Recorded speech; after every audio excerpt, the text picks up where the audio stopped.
Well, I texted Brad. He has not responded yet. We'll see how that goes. We're not waiting on Andrew, so let's just get started. Because we have not a lot of, I mean, I guess not a lot of perspective combat unless you guys just like pick a fight in the market. So Tempt me. Billy, you'll be good for a bit. Cool.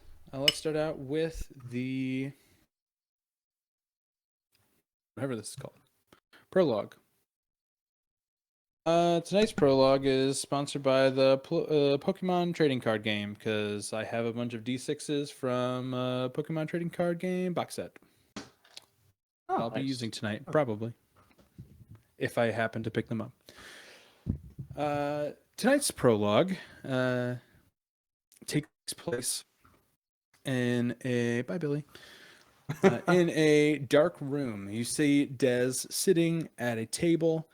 And from his perspective, looking out into the room, you see 20 beds arranged in 2 rows of 10. There are 9 children occupying the beds closest to him, all sleeping peacefully. Dez watches over them, periodically checking a small band around his wrist and itching around its sides. The band has not been there before and can be assumed to be a recent addition to his equipment. After quite a while, a sliver of light darts through the window at the far end of the room, marking the first moments of sunrise. As stands up, stretches very nearly, striking the closest bed with one of his large wings. He glances over the sleeping children. His face takes on a brief look of sadness before he regains composure and silently slips out of the doorway. He walks briskly down a corridor, heading to the main entrance to steal a quick breath of the morning air. You see him reach for the handle of a large rounded door, but is abruptly knocked backwards as another figure bursts through the entrance with surprising strength. As regains his balance and looks on silently as Visick, covered in blood and apparently unaware of Dez's presence, moves rapidly up the corridor and into an office a ways down the hall. Others are moving out into the corridor as well to investigate the fuss, and looking back at Dez, are expressing many different emotions, ranging from alarm to confusion to frustration.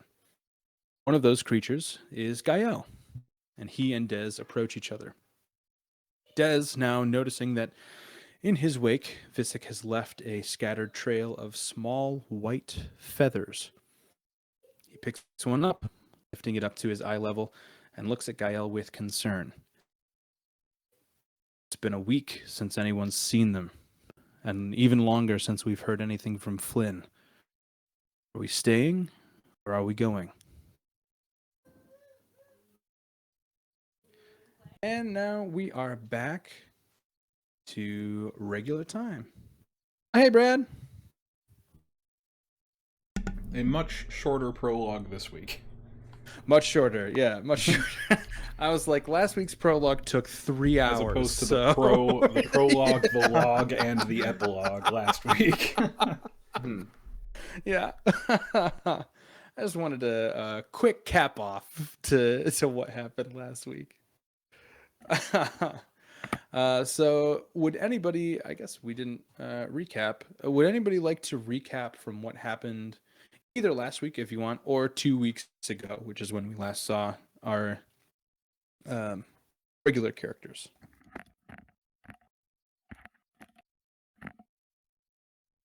If not, you don't have to. I will, but I'm gonna send a picture first. I just did a little roll on my dice, and it was pretty foreboding, guys.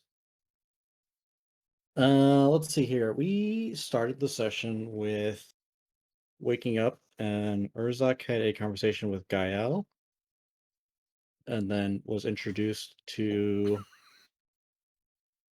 Vern, and then God damn it, what can I remember K13's name? Teth. Teth. Teth started going a little crazy, and having PTSD flashbacks, and was being urged by K6 to take vengeance and kill Gael. Mhm. And with some time, the situation was de-escalated, and Gael basically stormed off, and that was his way of being respectful. And after that, we went to get breakfast. Actually, we met up with uh, Brackle at some point. I don't remember. Brackle had his part with Daunt. With Flynn and Daunt, yeah. Daunt basically said, "I'm stepping down." I don't know if he actually said that, but insinuated that he's basically done. He's giving up. He's fucking drunk. Doesn't give a shit. Uh, and had basically told Brackle to go fuck himself. The compound had been ransacked as well. Flynn was concerned that he couldn't find Arvantis. Brackle deceived his way through that conversation, and they met up with the rest of the group. Went out for breakfast. Excuse me. In which case Urzak instigated a eating competition between him and Crowbar, in which Vern happily joined in. Was peer pressure to join in, really. And I believe Crowbar won. Yes. Crowbar did win. Yep. And we made him a fantastic Fucking trophy right. to commemorate the occasion. Yes. Oh, I trophy was forgot about the awesome. trophy. The mug or whatever. Yeah, it's a mug Yeah, that that was we cool. etched with yeah. That's like my main grog mug now. We had basically incited the only non-owner employee there to quit their job. And then after we were given a bill of like 1,500 gold or something. It was like 500 gold. Yeah, it's like 520 gold or something like that. We had a discussion with the owner, brought the employee back, and he had a heartfelt moment. And like we ever actually commissioned to get a table made for the place. Yeah.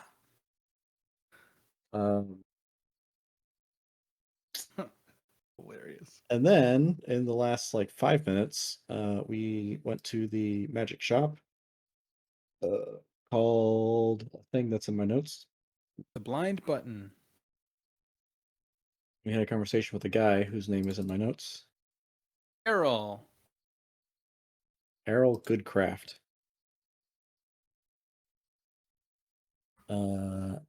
And we got some exquisite items. Yep. And I think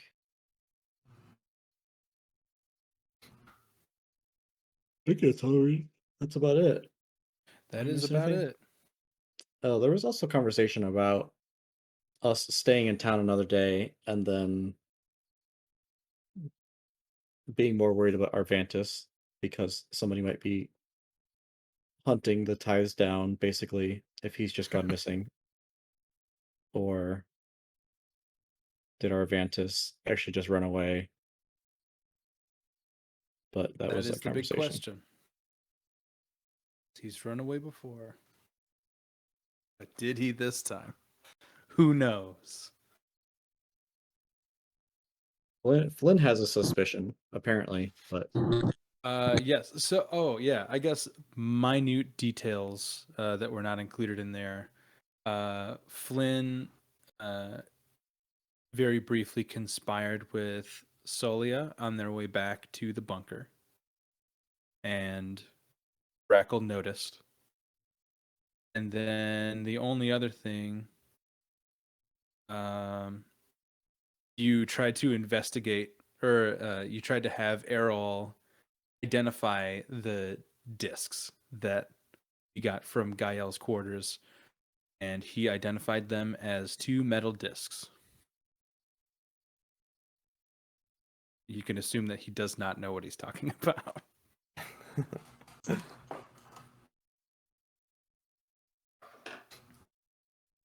All right, you are standing outside of Errol's shop.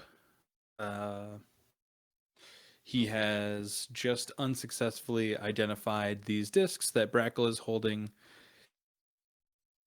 and he's kind of said goodbye to you. He doesn't have any other items of note to sell to you. What would you like to do?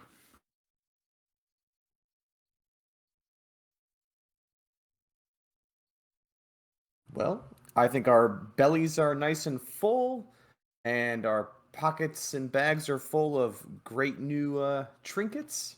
I think we're ready to start our adventure. What do you say, gentlemen? Crowbar could probably use a little R&R after literally going kind of insane to win that contest. That's true.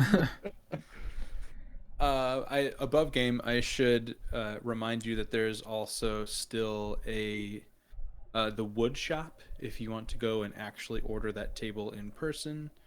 Otherwise, we can always just say that you did it. And there's also the blacksmith that you noted on your way back from the cathedral the night before. And then you're kind of like in this retail district here right now, down here. So, in the retail district or Yeah. whatever, There are a bunch of different things there. yeah, could Eric find a herbalism kit? Yeah, there's a general store. It's less like specialized items. Those you would pretty much find at the more boutique-y places in the affluent district to the north, which you would have walked through to get here. Well, kind of adjacent. You would have cut kind of across the side of it, or from Errol, but he only stocks limited items at a time. But with the general store, there are it's a much wider variety of common things. That's more the thing like, hey, can I buy this? Sure, you can buy that. Go to the general store. Yeah, At general some store point. would be good. Yeah. Okay. Yeah, probably. Yeah. So from the blind button, you are right in here in this district. It's just kind of like a block over.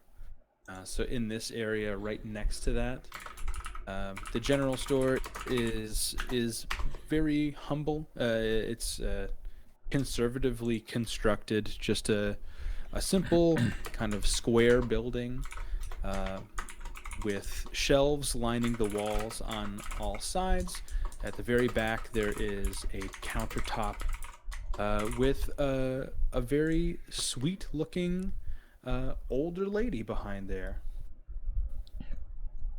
and she'll not notice you at first. She's kind of arranging things below the counter as you're walking in. Greetings. Oh, you startled me. Well, I did not mean Hello. to startle you. Some doors have those bells to, maybe didn't hear the bell. I've been meaning to get a new bell, but it's a very nice reminder. Thank you. Okay. That'll do. I'm looking for an item. I'm sure you could help me here. It's an herbalism kit. Of course. Yes, we have all of our adventurers' kits over here to the right, and you kind of look over to the left wall that she's gesturing to, and there are several different pouches and different small bags and kits that you can peruse through.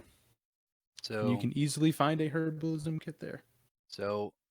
I think I don't know how it works. I haven't done this. Do I need to buy one Then there's like recipes for potions. There is not a great way in the rules to do that. I think were you and Michael trying to figure out a better way to do potions as the Whisperer in Lost Mines, We were Donovan? working on poisons, which is Mm, a giant pain in the it's a ass. different. Yeah. Um, for potions, what we had generally done is if it's a recipe that you have the knowledge of how to make, which is really the key element, um, and then you have to have the materials to make it, which was decided that it would be half the cost of what the like market value of the potion is. Right. And then depending on the potion, it's like how hard are the things to get? Are they available? Yeah, kind of similar to like alchemist supplies. When you create things, it's like half cost, but you have to have the materials to do such, right? Gotcha. What's your goal with the herbalism kit, Brad? I would say healing potions. Okay. Probably some of the, mid-tier to higher stuff, but really just a little bit of each level just to carry. Okay. Yeah, we can. Yeah, you can go ahead and buy the herbalism kit. It'll just be 5 gold for Alright, so the kit itself. as Eric, I Um, offer the one 5 gold. She will gladly take it, and she will count it very slowly, almost like she's having trouble. Like remember, like she'll get halfway through and forget where she was, like lose her count, and then go back to the beginning. And this is with just 5 pieces of gold. But eventually, she does establish that it is 5 whole pieces of gold, and she will offer you a bag. Would you like a bag for your bag? Bag for my bag is um Eric will say, yes, thank you. You're so kind. And she'll take the herbalism kit from you and put it inside of the bag and hand you the bag.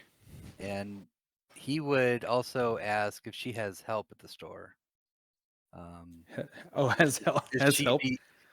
the only employee, Oh, no, no, no. My nephews all work here as well. I have 3 of them. Okay, excellent. That'll be, a great task to raise them, and I'm sure their mother, you're, Oh, taking care of well, them and teaching them your register. their their mother went on an adventure a few years ago, and she never came back. So they live with me. Their father? Also gone. He offers 5 more gold. She will be very appreciative, and she will take the extra 5 gold. You've swayed me today. No, just kidding. Excuse me, miss. I'm sorry, we didn't get your name. But the 5 gold is for the nephews. They're Specifically not for you, Yeah. old woman. It was her sister or whatever that died, but whatever. That's true. That's true. That's true. There's That's consolation your in there sister. somewhere. Yeah. She will look up at Urzak and be startled again, almost like she is seeing you for the first time. She was just focused on Eric and is genuinely surprised that you're standing just a couple feet away from him. And she'll say, "Oh, my name. Mm, my name is Helen." Helen. Well, that's I don't suppose that you carry or know a shop around here that would carry uh, potions or tonics of sorts. I've a limited selection in the back. What are you looking for? Uh, Mostly just looking to browse to see if anything would be helpful on our adventure. Of course. You're welcome to follow me back there if you'd like. Sure. So she will kind of wave you back, and in the back room, it's so dusty. There's dust everywhere. It is not organized at all. Even though she seems to know where she's going, it is the most ADHD organization possible, where like she just drops stuff and remembers where it is, but nobody else could come in and see any order whatsoever. Good. There are items all over the place. There are small kind of shelving units. Some of them are completely empty. Others are packed to the point where items are falling off of the shelves. It is extremely haphazard. But she leads you to this back corner where, pushed in the very back of an organizer that's in the very back corner of the room, and there are 7 potion bottles kind of just grouped together in a tiny little box. 3 of them are uh, immediately recognizable to you as healing potions, and the rest of them are a variety of different colors.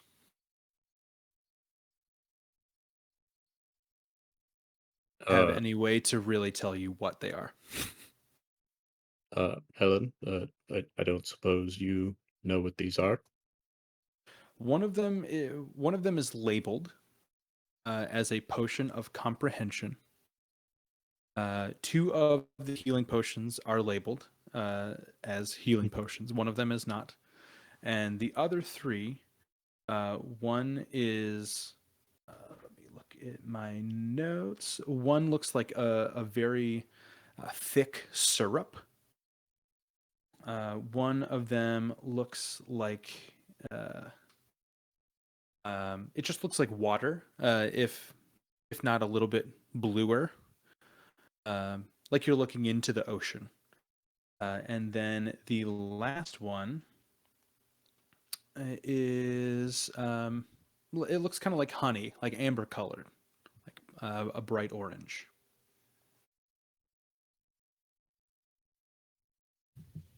Helen, I don't suppose you actually know what these are.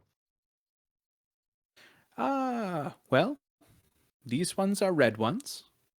This one is a clear one. This one is a blue one. And this one is an orange one.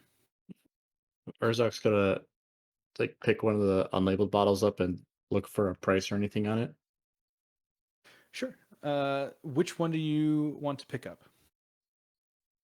First he's gonna pick up one of the labeled ones, and then he's gonna pick up one of the unlabeled ones. Then he'll pick up the thick syrup one. Okay. So the labeled one, if you're picking up the potion of comprehension that has a label on it, that is being sold for 10 gold. The 2 healing potions are labeled both the same. They are on sale for 5 gold. And then you said the syrupy one, right? Mm-hmm. That one is being sold for 30 gold. Seeing as they're actually labeled, I guess I'll check the other 2. Yeah, so that one does not have a name on it. There's like it's almost like a piece of paper stuck to the bottom of the bottle. So it doesn't have a name on it. But the other 2, this one, kind of the clear one, the bluish clear one, is labeled as 25 gold. And then the last one, that's the amber colored one, is 8 gold.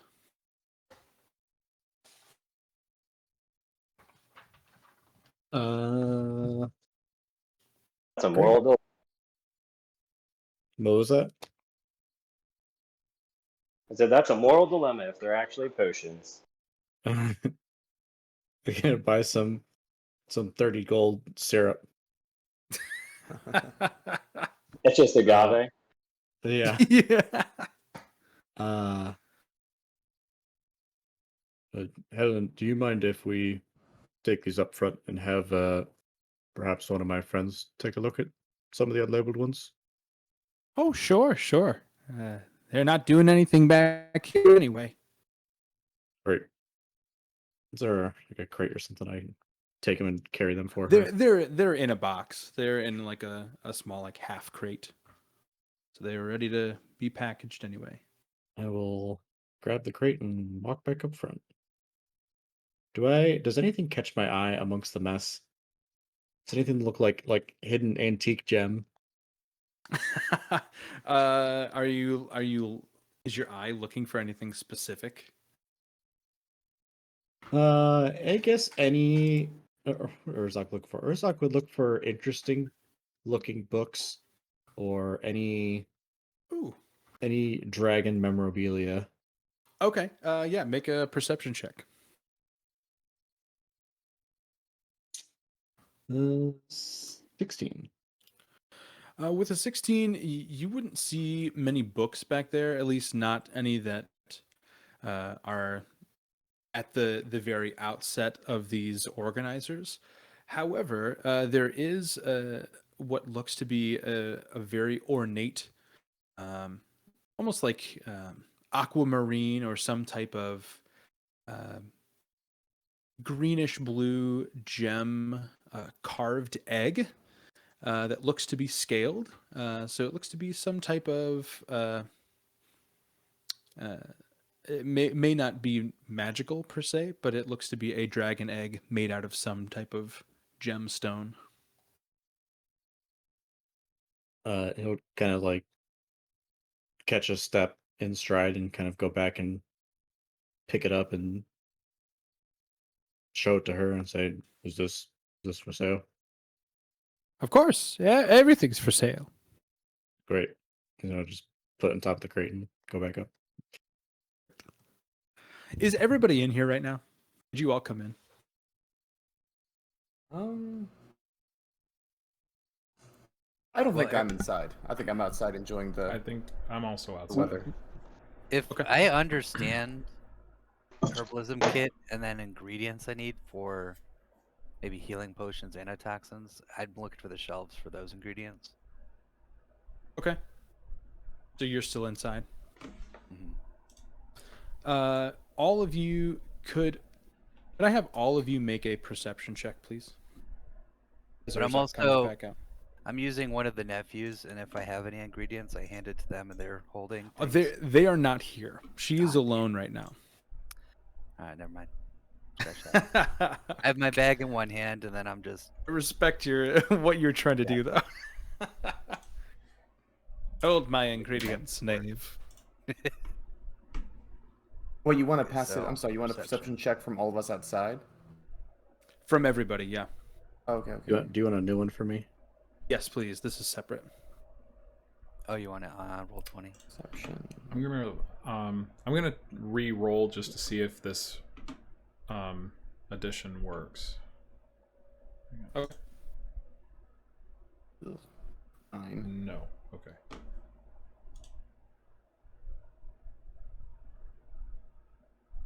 Oh, dang. Ow. Are you Nice. saying what your add-on, Aaron? Ow. Yeah, it worked. It's like on and off. I haven't specifically set it up for this tabletop, but I gotta look at it. Okay, mine's still working.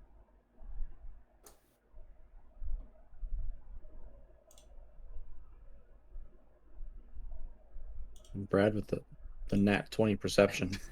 He's looking for someone who can count coins faster. Yeah. Dang. So some unperceptive boys today. Mm-hmm. I was gonna say I'm almost at the room, walking up the stairs. If you want to use my passive, or I can roll, or somebody can roll and add a million. I'll roll for you. Okay. Thank you. You know what your modifier is offhand? Here, I'm pulling. I'm sure his you don't. sheet up. I'm pulling his sheet up. It's just taking a It's a second. machine. Plus- I mean, Let's plus say se- it's like a Plus 7. yeah, it's gotta be Plus big. 7. Okay, yeah. His passive Oh, is 20. 22. Okay, cool. Passive is 22. So that's good. You have one person outside and one person inside. Donovan, I'm looking at your player name. Urzak, Crowbar, and Vern. You don't notice anything out of the ordinary. You're just going about your business. Teth and Eric, you would take a moment to kind of look around you, and notice that you both notice that not only did you not see him walk in to the general store, you also don't see Brackle around where you are. He is not with the group right now. We just leave him at the brunch place or at the merchant. He was with you at the merchant, and to the best of your knowledge, he was walking with the group towards the general store. He no longer is with you. I also want to point out that the three people that didn't roll high enough perception to notice anything are the three that participated in the eating contest. So we're all just like breaking out into cold sweats and just not in good shape right now. That's what Urzak was really looking for. He was looking for some fucking antacids. Yeah, Help you me. have some Gaviscon.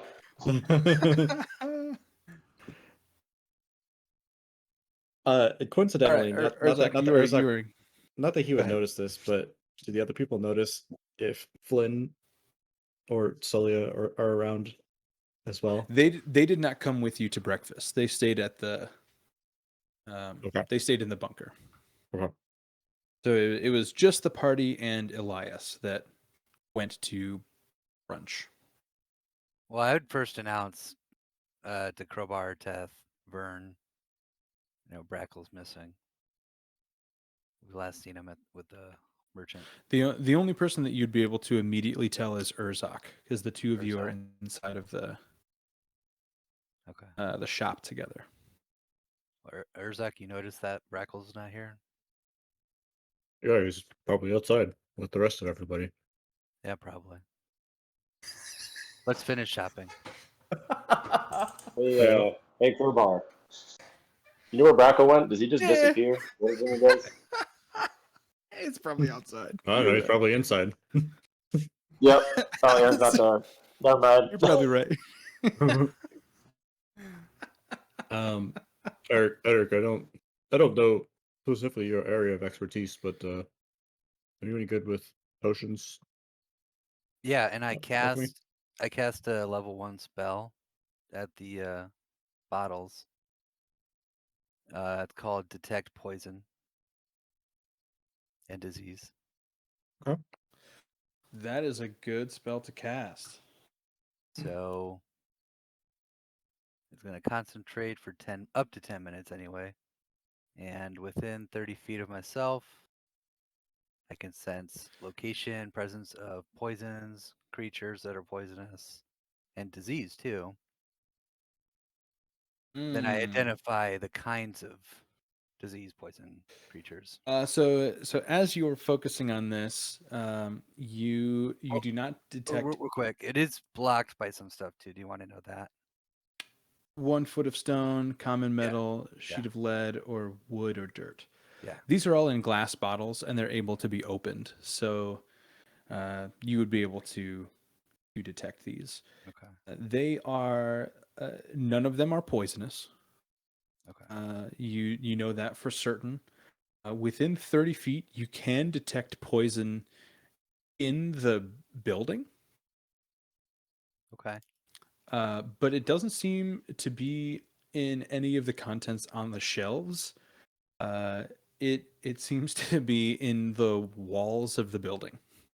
Uh-oh. Yeah. Good spell, Uh, Brad. I wonder if that's why she's Good spell. delirious.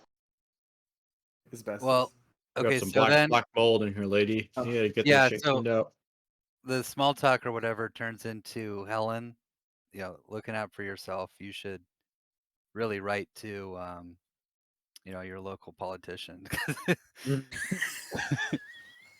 Maybe, Yeah. do you have a second, do you have a home away from here? But anyway, Urzak's very confused. He's just like, what, Braco, so or what I've discovered, what are you on about? what I've discovered is that there's a poison seeping into all the walls of this store. Actually, it tells me what kind of poison. So does that? But anyway. It 100% is black mold. Yes. Oh, okay. Cool. Yep. Well, not cool. I'll turn and say, can you It's- look at her? Does she seem okay? I don't know how, I don't know if that's how poison works. Detect poison or disease, or I guess. She got disease from the mold. Presence and location. And diseases Diseases. within 30 feet of you. So it's like I wonder if like it Poison, detects poisonous anything creature at like or a stage disease. 1. Probably not, but maybe like a mature disease. I don't know. Yeah. Okay. So you would you would be able to, with detect poison and disease, you would be able to tell that she is being mentally affected by the spores of the mold. It is mental cloudiness effects, as well as respiratory implications. So you would know both of those things. She has trouble remembering things. She has trouble keeping on track, and she would have trouble with a lot of physical activity and breathing. Oh. Well, I've got another spell that I'm going to break my concentration. Okay. So I'm going to use Lesser Restoration. Touch a creature and either one disease. So, sorry, one disease or condition afflicting. What is her reaction to this? Is she just like, What? So what are you actually doing, Eric? I'm restoring Lesser Restoration, ending. Sorry, that one was disease. the wrong question for me to ask. What Gotcha. does Eric look like when? Like, how is he physically restoring this? 'Cause I get what you're doing. What does it look like for her? Maybe it just looks like doctor bedside, manner. Good old Dr. Bedside. So In his manner. I guess for for context, she is in her place of work, standing behind the counter.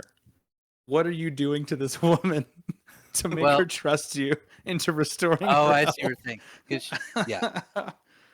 Like I think that Eric would have good Right. bedside manner too, but I need to Right. know what it looks like. Because I want to know. So we were talking about small talk earlier with Yeah. her, nephews and kind of the situation of their family. Saying, do you really wish to know something amazing? Yes. Yeah. Is that these boys, they're gonna need their, role model in you. I don't know if you know this, but this store has quite a few, kind of chemical hazards. If it's not what you're selling, it's actually the actual store. It's in the walls. It has seemed Oh to my. afflicted you, but if you allow me, I would like to cure you. I know Well, we just met. What does that entail? I suppose it sounds like a positive. Yeah, you've got nothing to lose and It's only open anything to mouth gain. kissing. That's So, how he does it. but Only if it's open mouth kissing, please, sir. That's the only type of It involves restoration I'll take. oh jeez. it involves a hefty suppository, and Oh, God. She'll agree to it. Yeah, she'll Okay, so agree. just give me your hands, both hands. She will reach her hands my out hands, from okay. across the counter. Yeah. And then he's just, I don't know, just gonna soothly say the somatic portions of this spell. Well, let's hear it. Or sorry, the damn it, Bartles. I don't know. I think I learned that word when I started playing Dungeons and Dragons. Like, All the damn lead. It's all the damn lead chips. yeah. Get into their brains. Those damn boomers. The fuck is yeah, Helen Mirren doing here? Nice. She's the owner and operator Yeah. of Capital General.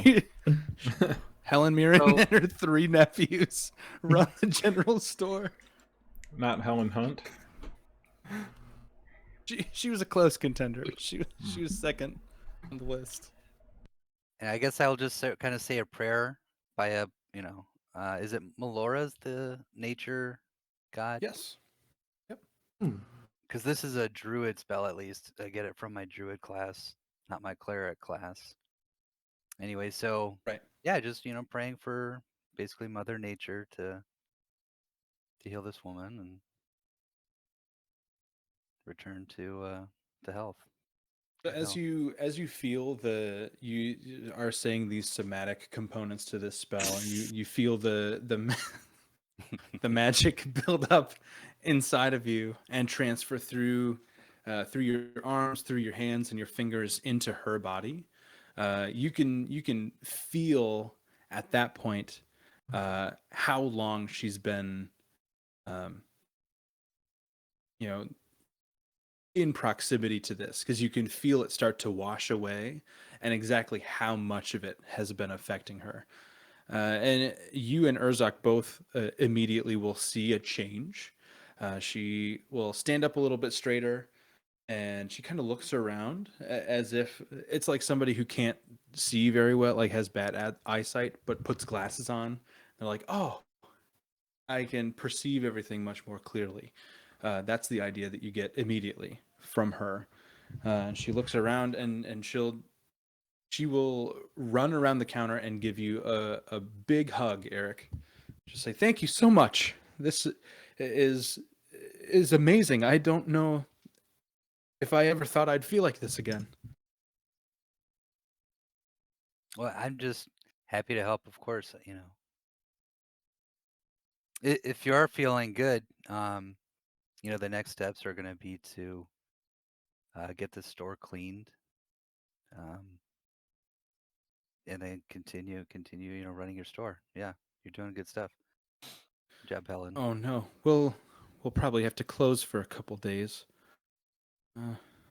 I'll work it out with my nephews, and we'll make it work. Thank you, though.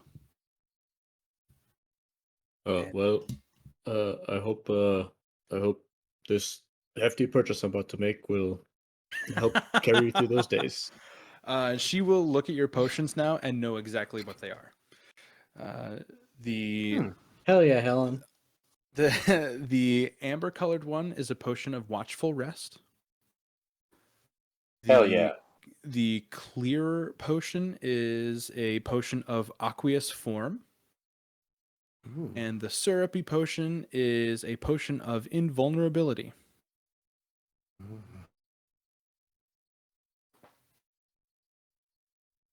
There's some good potions, guys. Yeah, it's Mhm. great. And then he'll set down the egg and say, I don't suppose this is anything but a trinket, but gladly take it off your hands if you name a price. You know, for saving me today, for helping me out, you can just have that. Honestly, somebody brought that in to barter for some food a couple years back, and never came back for it. So you can just take it, Well, thank you. Appreciate that. of course. And he will give her 2 extra gold. He will give 90 gold to Helen. Nice. So are you buying all the potions? Yep. Nice. Okay. She'll thank you for the little tip, and she will offer you a bag as well if you would like. Sure. I'll take honestly, I'll take the crate and a couple bags. Okay. And she'll just kind of fold the bags and put them in kind of around the sides of the crate so the bottles don't rattle around, and she'll hand you the whole crate. I love the action shot of them playing dog toy with Ollie. Like, I swear, yeah, it was like in slow motion.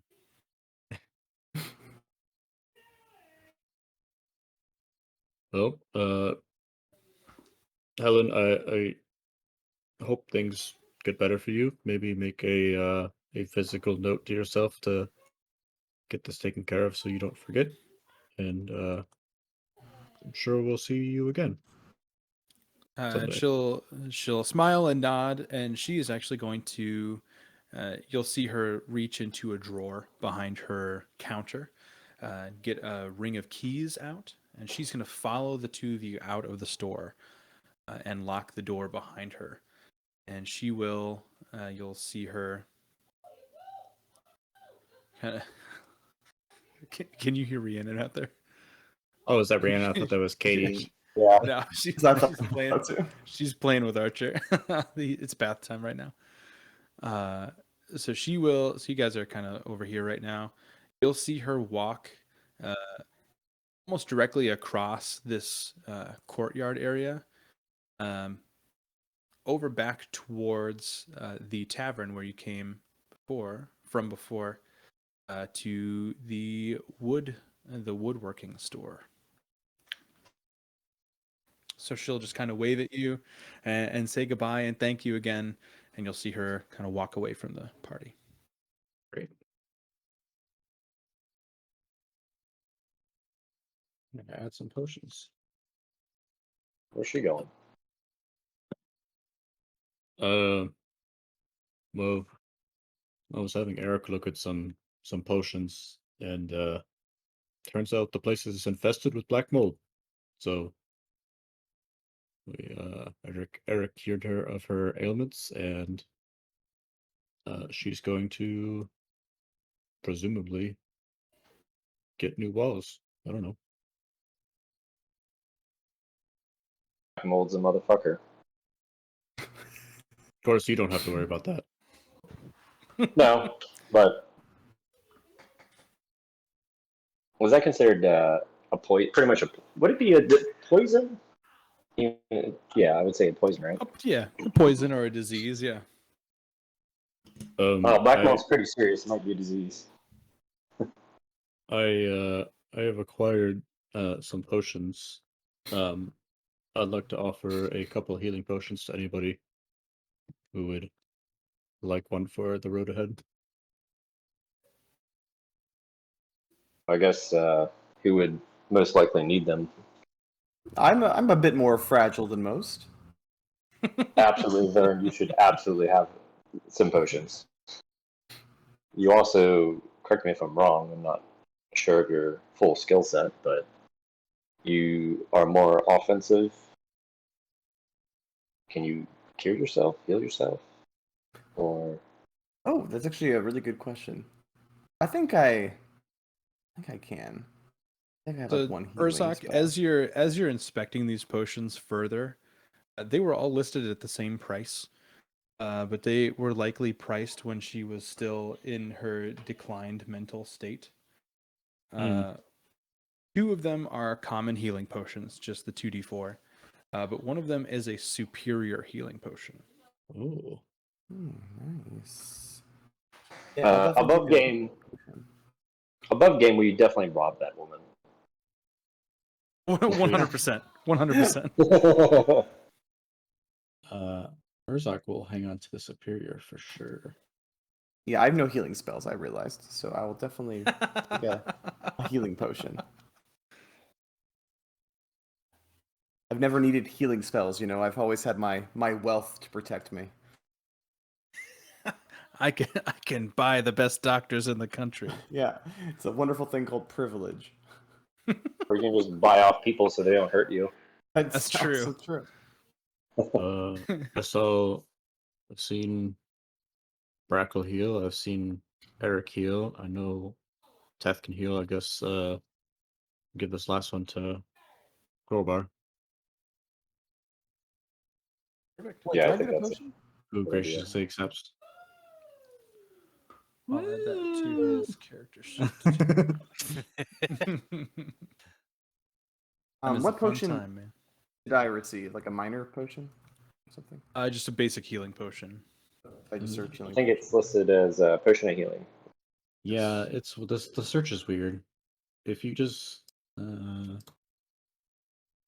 yeah, if you filter by potion and look for it, you can't find it. But if you just type in healing, it'll be the common potion of healing. Okay, yes. Got it. Are any of you familiar with this town? If it would have a jeweler or somewhere to buy components, spell components? Brackle, no? Nice. Yeah, so- Brackle's missing. Yeah, I brought Gosh, that I up. just realized it. Crowbar just said he was inside. Obviously, he wasn't. Yeah. I thought he was outside.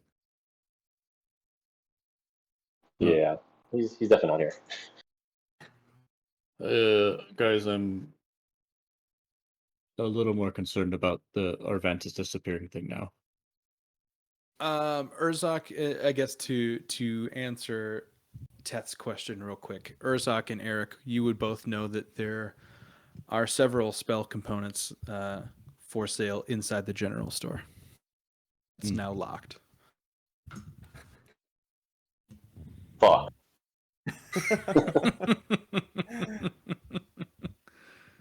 I'm going to be honest. I think What we can do, Teth, we could always just retcon that, and you could go in and buy stuff with them if you wanted. Yeah, I mean, just to speed things along, unless you would want to RP it with unpoisoned lady, was pretty much going to look for. What's that? I said no, that's fine. We don't have to do that. Just Okay. we can list what you want, and I'll. Just mainly looking for powdered silver and any 300 GP diamonds, baby. So she doesn't have any diamonds, unfortunately, but she does have both powdered bronze and powdered silver. She also has powdered sapphire. She has shavings of sapphire. Michael Barros, I have no idea what powdered bronze and sapphire is, but I totally want to buy it. It's just little nuggets of bronze and sapphire. Man. Sapphire Does she have a is certain notoriously soft gemstone. Shave that shit down. Does she have a specific GP amount of any of those, like 100 of each, 200 of each, 5 of each? Do you need a specific amount? So a lot of the divine spell components that are consumable is powdered silver. That's the main one. I would say, I don't know, she has anywhere. She has a lot of the silver and a lot of the bronze, just a tiny bit of the sapphire. But the sapphire is the most expensive by far. That'd be 300 gold for the small sack of powdered sapphire. It'd be 100 gold for a sack of the same size of silver, and it would be 50 gold for a sack of the same size of the bronze. You could use that for lots of spells, I would say. Okay. So Like just many casting times, I mean. Yeah, I'm trying to pulling up for you real quick, just as an example, because usually the spells will say requires 25 GP worth of powdered silver, or 50 or 100. Not much is over 100, and most of the stuff is either 25 or 50 gold piece worth, which I think is funny because it's a certain gold cost of powdered silver, which is ironic. So, yeah, I would like to purchase the powdered silver, and I don't know Okay. how that's going to break down as far as like casting, but we can figure that out, and I can just put it in inventory for now. Yeah, that's fine. Okay. I think it's powdered silver is not an actual thing that you can add. Like it's not an item that you can add. Yeah, so what I've done in the past is in my other possessions, I will list like Yeah. specific material components that are consumable. So it'll say, 300 gold piece diamond or 200 gold pieces of powdered silver, powdered diamond, stuff like that. Diamond dust worth 100 gold pieces. Yeah, it's similar to that, but obviously the diamond dust is not here, Right. and it's a lot. I mean, that's a lot higher. I don't even think I have most of the spells that use that. I don't think I can find any of your. I don't think any of your. Oh, okay, There's so you definitely have stuff for powdered stuff silver. that you don't have prepared. Gotcha. Yeah. Stuff that you don't have prepared.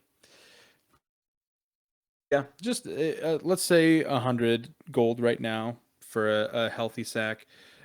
She clearly is underpricing everything. Mhm. So it's a pretty hefty amount of powdered silver. Okay. It's like In parentheses, I wrote healthy sack. healthy sack. Yeah. I paid 100 gold for my healthy sack. What And, can hymns just- do for you? Come down to Helen's General Store. Healthiest sack in town. Okay, so 100 GP. Yeah. Is that what you said? Okay. I will deduct that and add it. No diamonds here though. It's all good. To the answer your other question, there is a jeweler here. He has his store in the affluent district, and he only takes specific customers. He only takes Wow. customers that he knows are within his can afford his price range, and B can fit in with his type of people. Do you think a 9-foot tall warforged fits into his people? I would assume probably not. I was Well, we also can always gonna say see. that like we're some of us are pretty popular, at least, but I feel like a lot of the richer people don't like us. Vern will offer up his himself. Yeah, Vern, did you get some of that black mold? You got a little cough going there. I just think that this is my chance to contribute to the group, and By all means, if you could introduce us. Vern, Yes. I'm gonna need to hear your best posh accent. Yes, I'll say. Vern Oh, just- hello, good sir. Yes, my.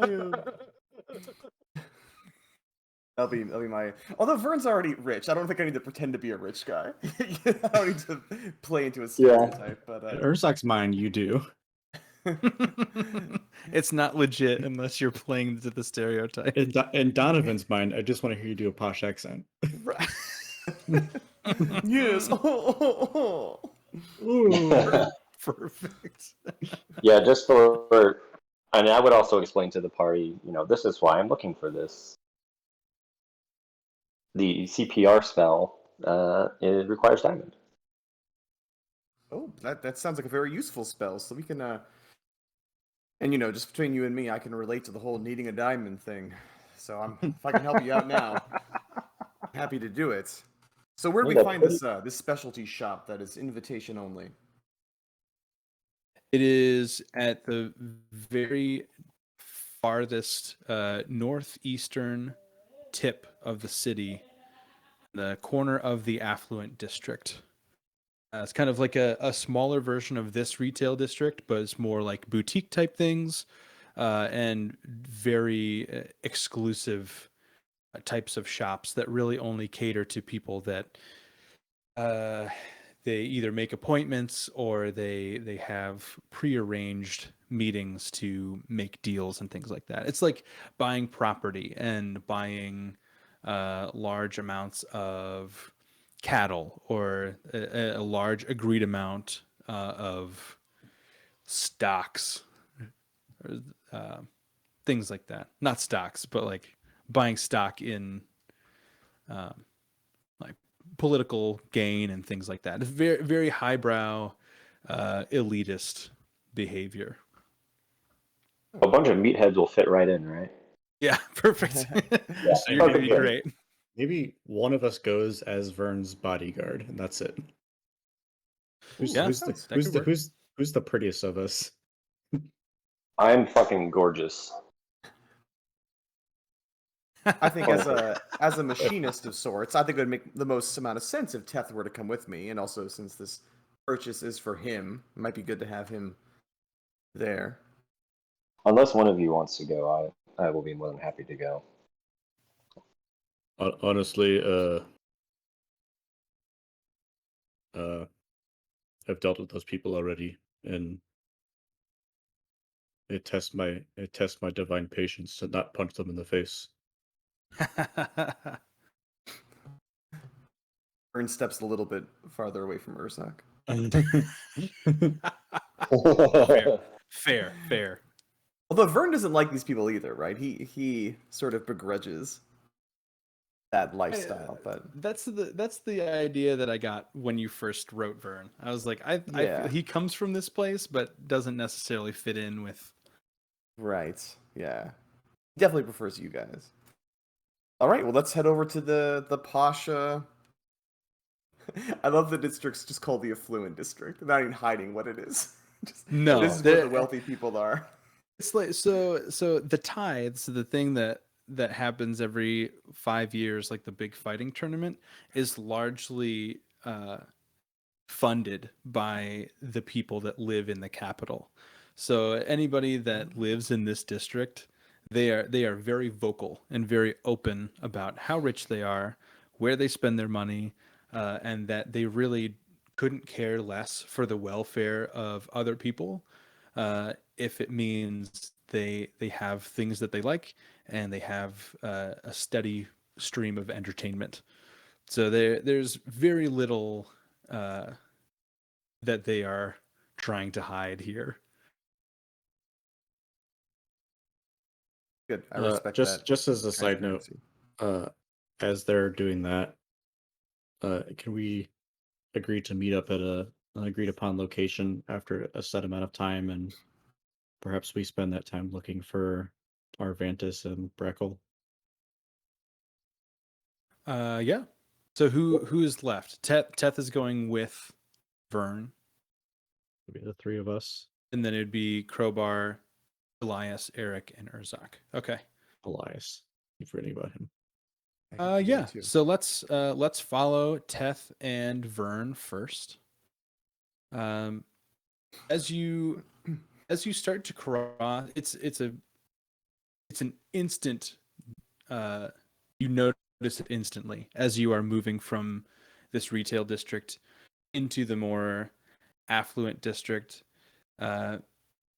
because you pass through the very lower fringe of the underfolks district, which is where the super poor live.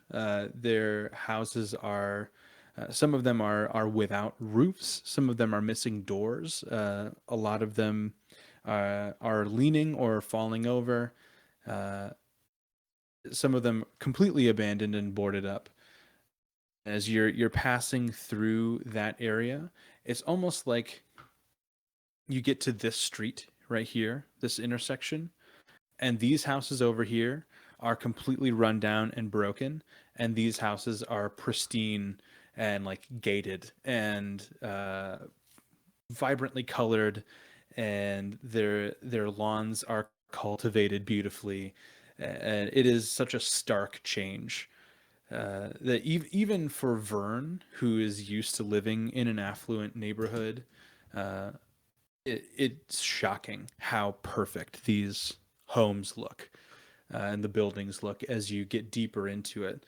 And then the further northeast you go, the larger the houses get, the more gauche the houses become, and the less people you see. There are very few people out walking around because they really can't be bothered to walk anywhere themselves. So you'll start to see more like carriages and stables for horses. Not as many storefronts for shops. It really is 100% residence once you get into the middle here. And then you get to this tiny strip up here at the top right, and that is the affluent retail section where you can see uh, some real estate offices. There's an office that you could assume would be the selling and buying of farmland and farm animals in great quantities. And back here at the very end, the very last building you see, there's a big sign encrusted in gold and stoned very intricately in the words are fully diamond stoned. Walloworths.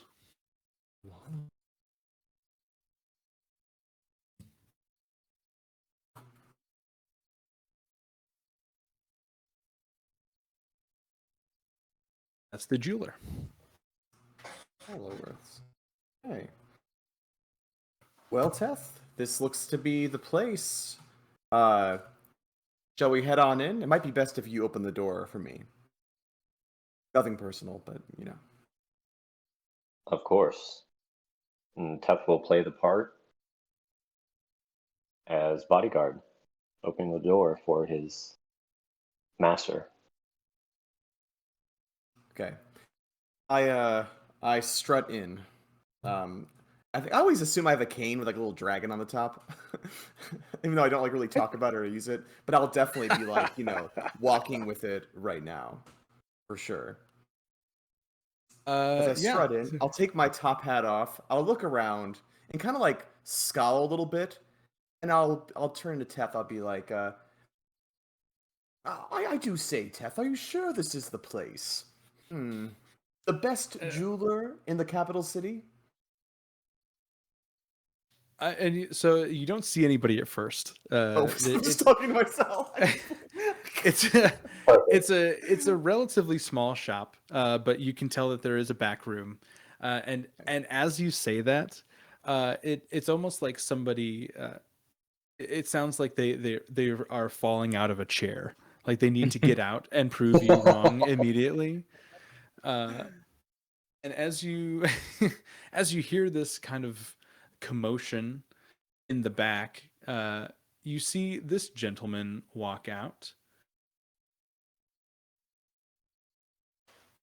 And he's gonna walk out, and he'll say,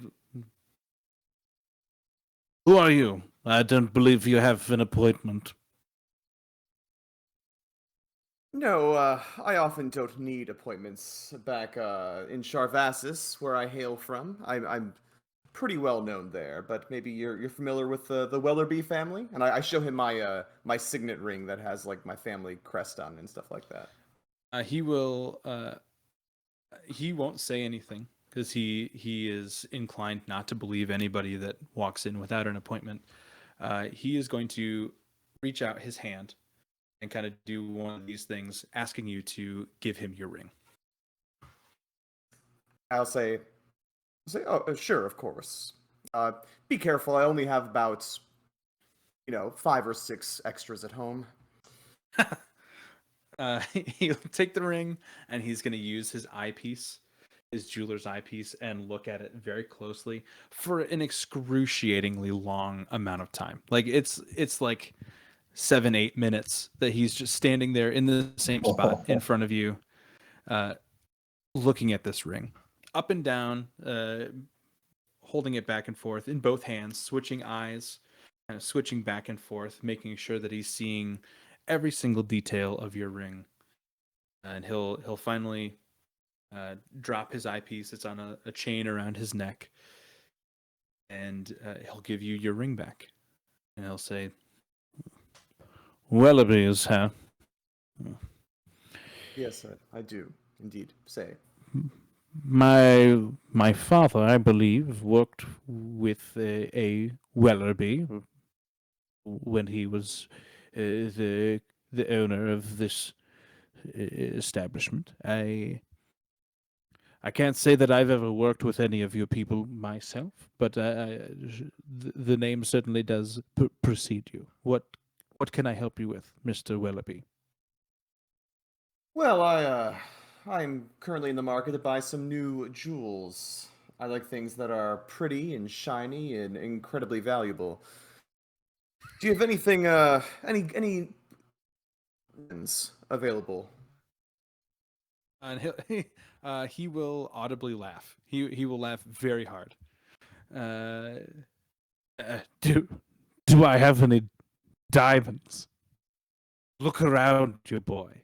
And the whole place is it looks bigger and brighter because there are so many diamonds all over the place. Have you ever been to the Swarovski store at the mall where like the walls are black Oh, and yeah. everything is like you're under lights, so the diamonds are just like shining everywhere? That's kind of how it is, where there are diamonds on every single pedestal, every single countertop, every single organizing space has diamonds cut into any shape you could want, any size.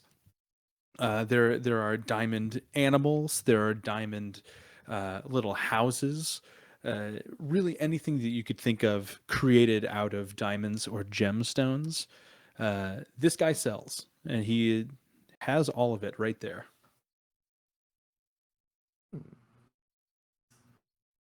So yes, I One or have two, I plenty see. of diamonds. But what'd you say? I'm sorry. I said you have one or two. I see. Yes, Mr. Wellaby, I'm not in the market of making jokes. I'm in the market of creating timeless pieces of art made of the most incredibly expensive pieces of ore from within the earth. So if you are just here to tell jokes and waste my time with your giant ugly bodyguard here, I am not interested in your business.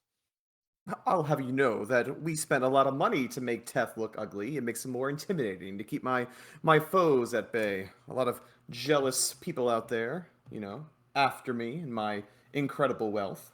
But you're right. Let's get straight to business. Teth, my boy, what precisely were we looking for again? Yes, sir. We are looking for small diamonds, approximately 300 gold pieces in value. Hmm. And he'll scoff again. I think maybe you were led astray at some point. I don't have anything as cheap as 300 gold pieces in this store. Oh, I see. Well, just because it is only worth 300 gold pieces doesn't mean we're willing to, we can certainly pay a little more than that asking price. I should hope so. We have money to burn. This is not a please. pawn shop. Oh.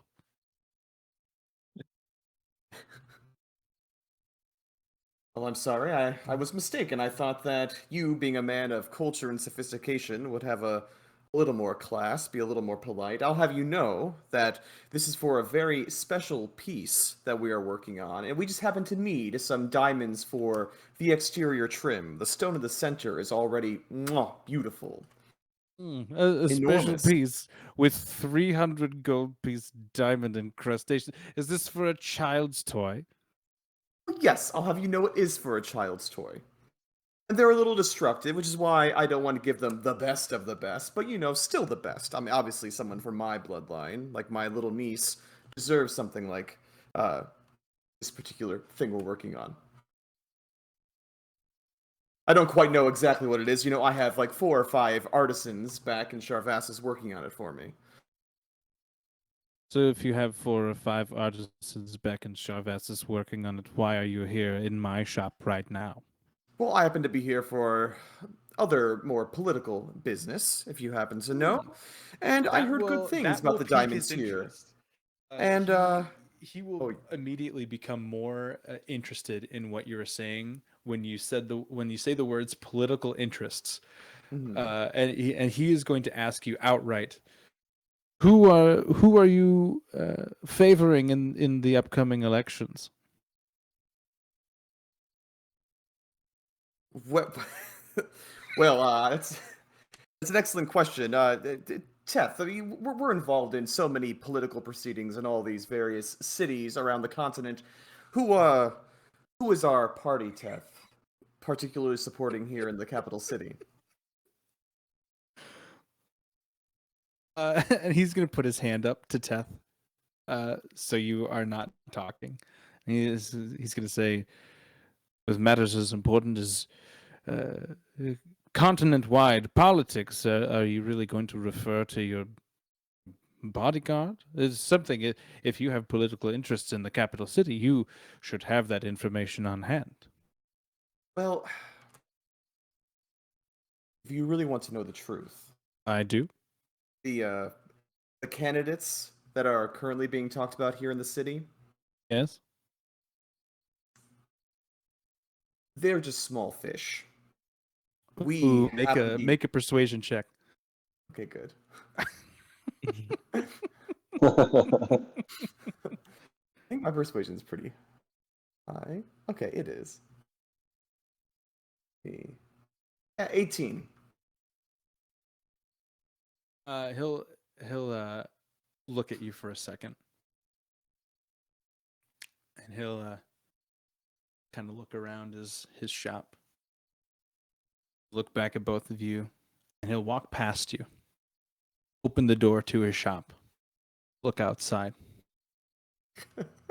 close the door, walk back up to you guys, and he'll lean really close in. I'll say, between you and me, I think so too. Neither of them have any experience. Don't know where either party found these guys. I don't like either of them. You know what I think? Somebody new, somebody from out of town. I think I like you, Mr. Willoughby. I think I like you too. Part of me even thinks that maybe you would be a pretty fantastic running mate. I wink.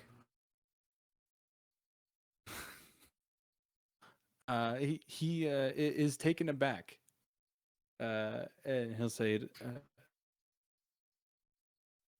"You know, if it's not too much imposition, I've always considered myself a man of politics, a man of political science, if you would.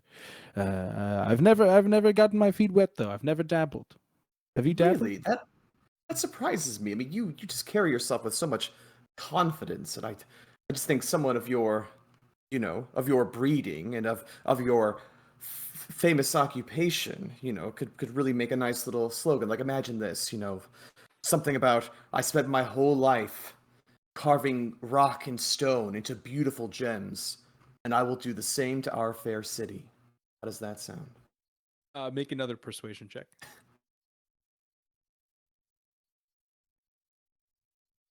27. Oh, he's eating out of your palms, man. Creams his pants right there. You see a huge smile erupt across his face, and he'll say, you know what? I am going to start working on that slogan right now. I'm going to stone a banner of all diamonds, so I can relate to the people of the city, of course. Exactly. And I will begin campaigning tomorrow. The people in office right now are all idiots. I think you are absolutely correct. I'm so sorry.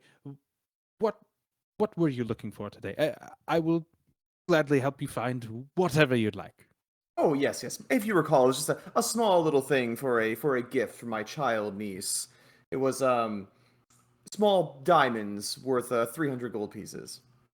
Of course, of course. Wait here. I think I have the perfect thing. What is your niece's favorite animal, and what is her favorite color? Well, she is quite partial to armadillos, Oh, and yeah, beautiful. favorite color is going to be a lavender. Lavender. Hmm. Hmm. Underrated color, lavender. Yes, I agree. More people should. More people should buy lavender. It's a delicious color. I will have something for you. 250 gold pieces. Come back in 30 minutes. I'll get to work on it right away, Mr. Willoughby. Thank you, thank you. Yes, we'll be back in just that time. Tap the door, please. Will then, without saying anything, open the door. And as you as you exit the shop, you'll hear him whistling to himself and repeating the phrase "crafted, craft this city into a diamond."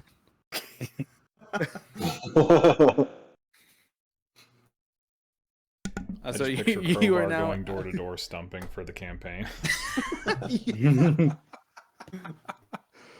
So you are now outside of the jeweler shop with a lavender diamond armadillo on the way. Good, good. Altaf, how did that go? Is that Great. everything you wanted? Good, No. good. It's not everything you wanted. Shit. It's okay. I thought they were okay. Well, what else do you need? It's 'Cause we can quite always ask for more. When we don't need everything crafted into an armadillo, mind you. We can. What else did you want? the same thing, but more. Oh, more. Okay. Okay. However, Mhm. however, it's okay.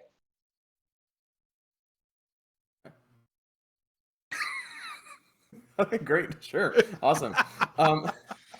Is there any place like somewhere nearby while we have this time? Could I would like to just purchase some parchment and a quill and ink and some wax that I can use my signet ring on.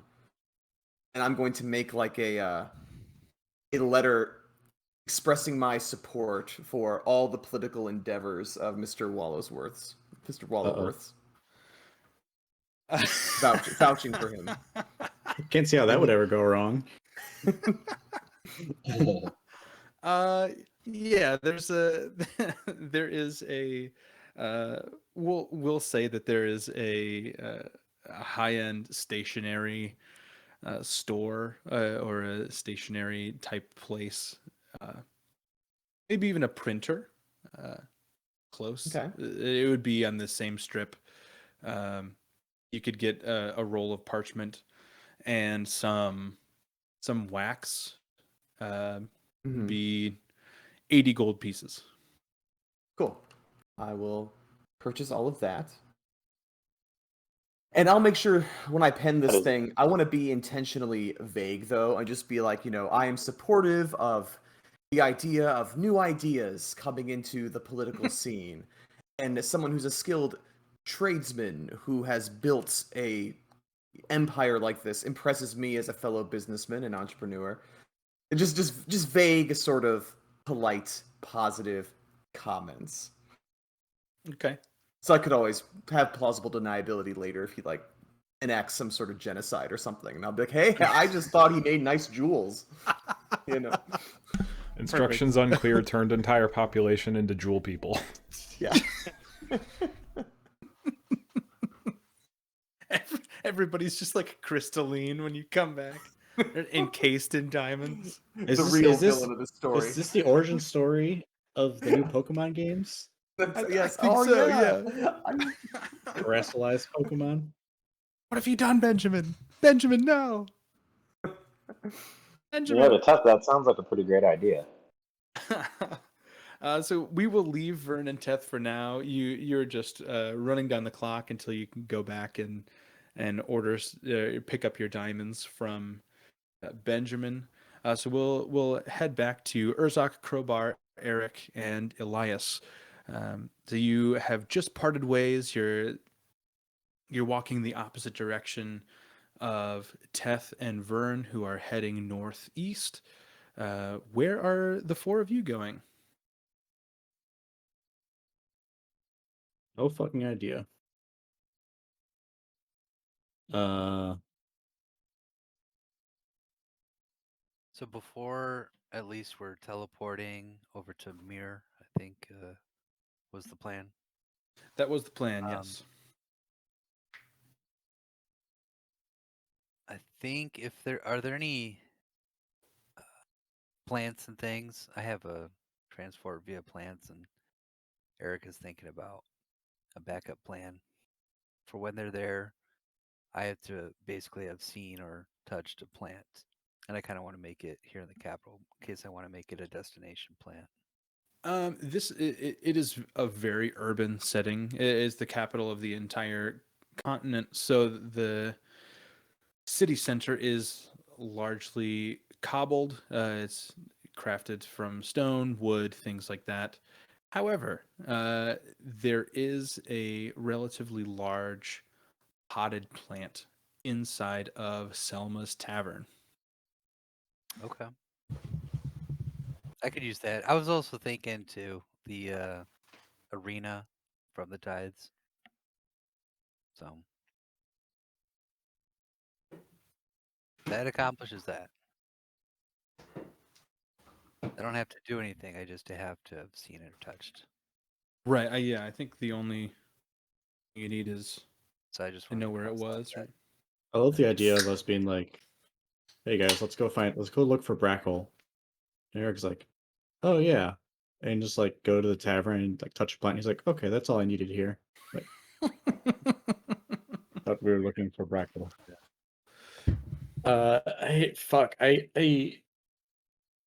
Hmm. I don't want to go back to the caster compound, but I that's where Flynn at least went. Maybe he has a better idea. Flynn is actually still at the bunker. Oh, he so went to he's all the the- way up there. I guess let's go back to the bunker and see if Brackle had him back there. Okay. So you are going to be heading north. There are several streets that you can take through this district. As you are walking, you have almost the opposite, a complete 180 experience that Vern and Teth have, where the further into this district you get, the worse things become. There are people that are asleep under sheets of paper or under like tarps propped up by sticks. Really is the extreme epitome of wealth inequality, because you can see just a few streets away over the horizon. These houses are so small, and so some of them are not even houses. You can see the well-crafted, affluent houses on the horizon, towering over this entire district. And as you walk through, some people will just stare at you because you don't appear to be super wealthy, but you have lots of things on you. Some of them ask you for money. Some of them are just reaching their hands out. Some of them are just sitting and crying. It's a really unfortunate sight as you're walking through this place. Uh, as you To fast Go ahead. track this and not take up too much time with it, Urzak will spend. He'll basically just be handing out silver to people and wishing them well, and uh, maybe say a quick prayer with some people. Okay. Um, we'll say give out 100 silver Oh, perfect. to people Nice. in need. As we'll say you're like 3/4 of the way through, almost to the city limits. Um, the people are going to start to take notice that you are handing money out, and you will hear a voice off to your side, and you're gonna hear a guy say, "Hey, hey, you wanna spend more silver?"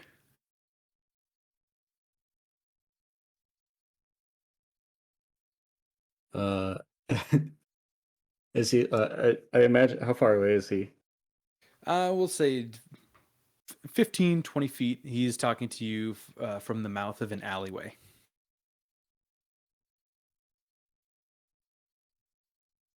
I guess he wouldn't be addressing you specifically, Urzak. His intel isn't very good, so he doesn't know which one of you is giving out money. He's addressing everybody all together, all four of you.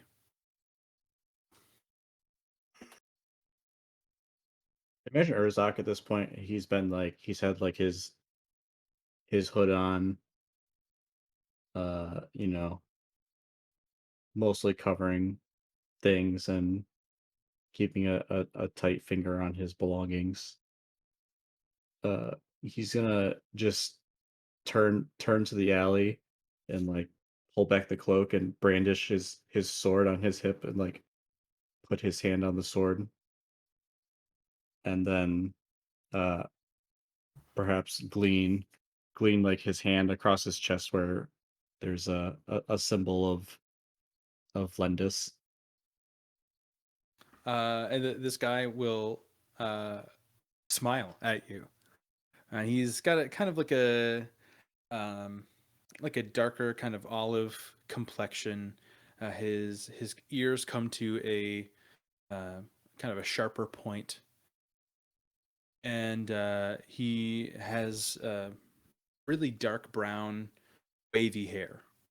Most notably, he will his fingers are twisting uh, a black mustache up into curls, and he's kind of smiling at you. He said, "Ah, more to fight for, more to pay for. I got a game you can win so much more coin."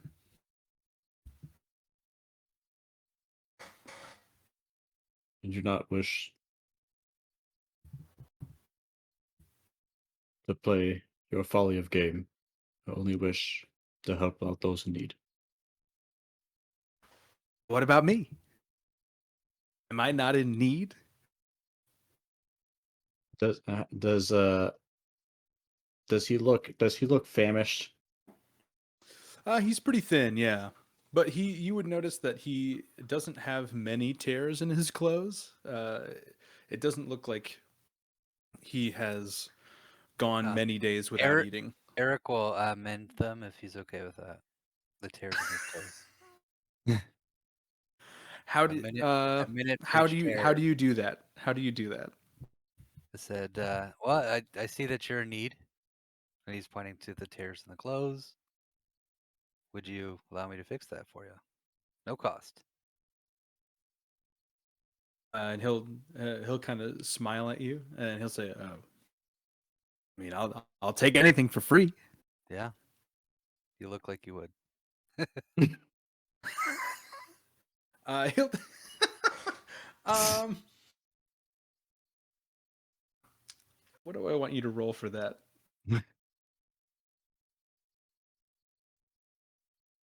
Roll for saying roll a that? performance check. Oh, for okay. Eh, no shit. It's out of the tray, so I'm not gonna count it. But it was a 20. 9 plus 1, so 10. He is slightly offended at that, and he'll you can see he's getting a little bit frustrated. He's like, listen, fine, just mend my clothes and I'll get out of your hair, I guess.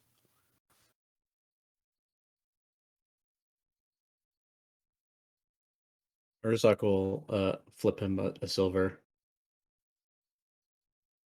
and like approach him and give him like a pat on the shoulder. And he'll say, perhaps another life I would have taken you up on your offer. But I think the tides have offered me all of the fighting pit I need. And he'll his smile will brighten again, and he'll look up at you and he'll say, "Oh, my friend, this is not a fighting game. It's a gambling game." Even worse. Even worse or even better? Urzak's just walking away at this point. Okay, whatever. Do whatever you want. Mending man, can you come over and fix my clothes, please? Yeah, absolutely. But once I do this, just remember that, as adventurers, we merit ourselves and don't just gamble our way into income. And he'll say, if you really believe that, you have not met enough other adventurers. This is only my second time in the capital. Fair enough. Newbie. Let's do the clothes and we can all go our separate ways.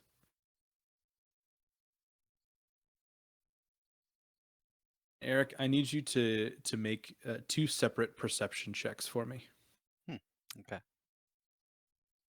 As he's doing this, Urzak's just kind of standing guard and looking for suspicious characters. At this person specifically, or in the other direction? In the other directions. Okay. 12 and 15. Assuming Urzak Okay. and or assuming I don't remember any of your fucking names. Eric can handle himself.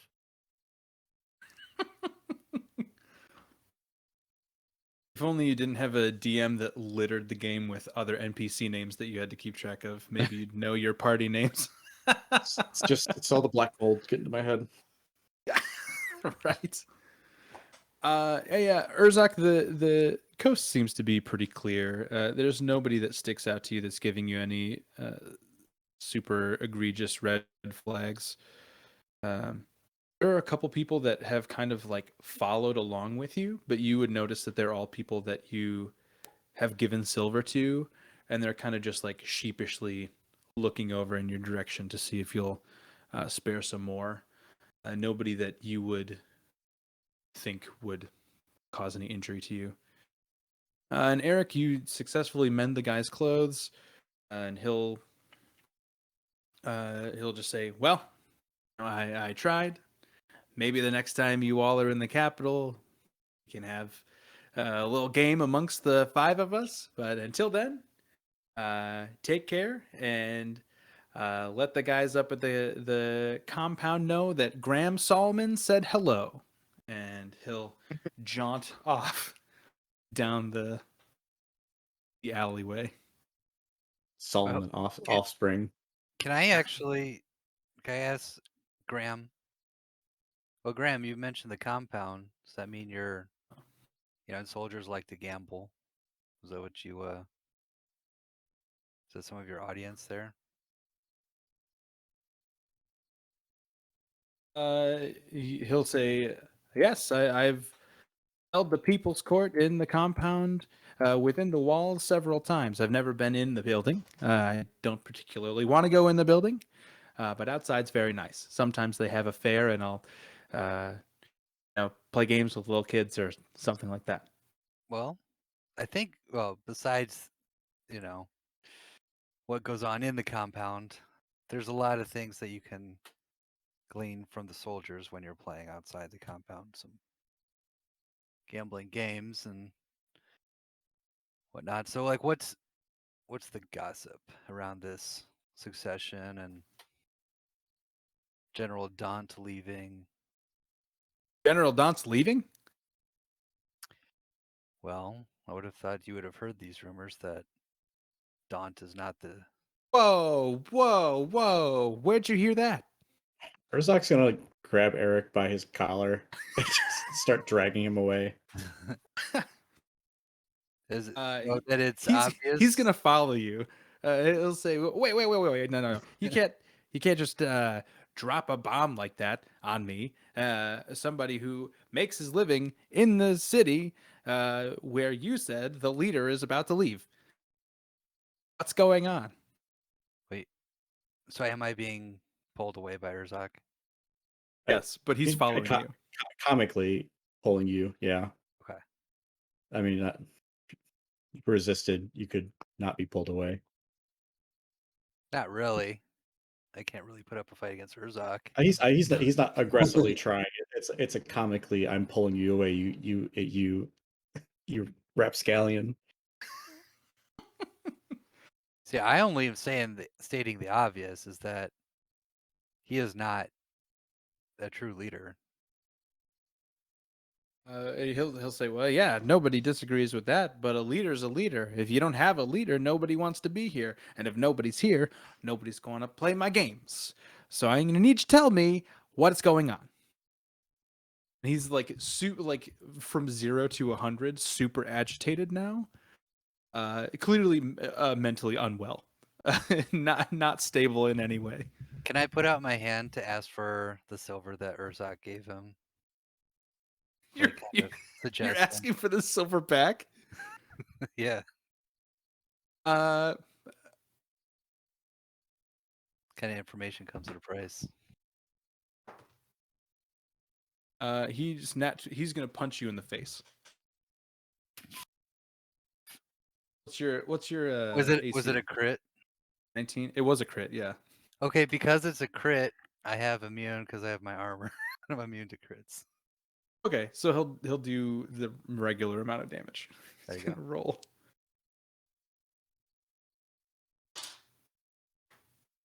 Yeah, he will. You will take 2 bludgeoning damage directly to your nose. 2 bludgeoning. Okay. Urzak will immediately retaliate.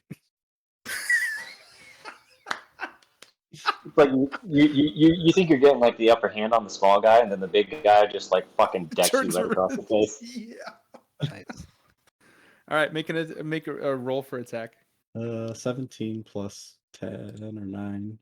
Oh yeah, that hits double. It's a pedestrian. Yeah, he's not he's armored at all. He's fucking decapitated, like. That's 6 damage. Okay.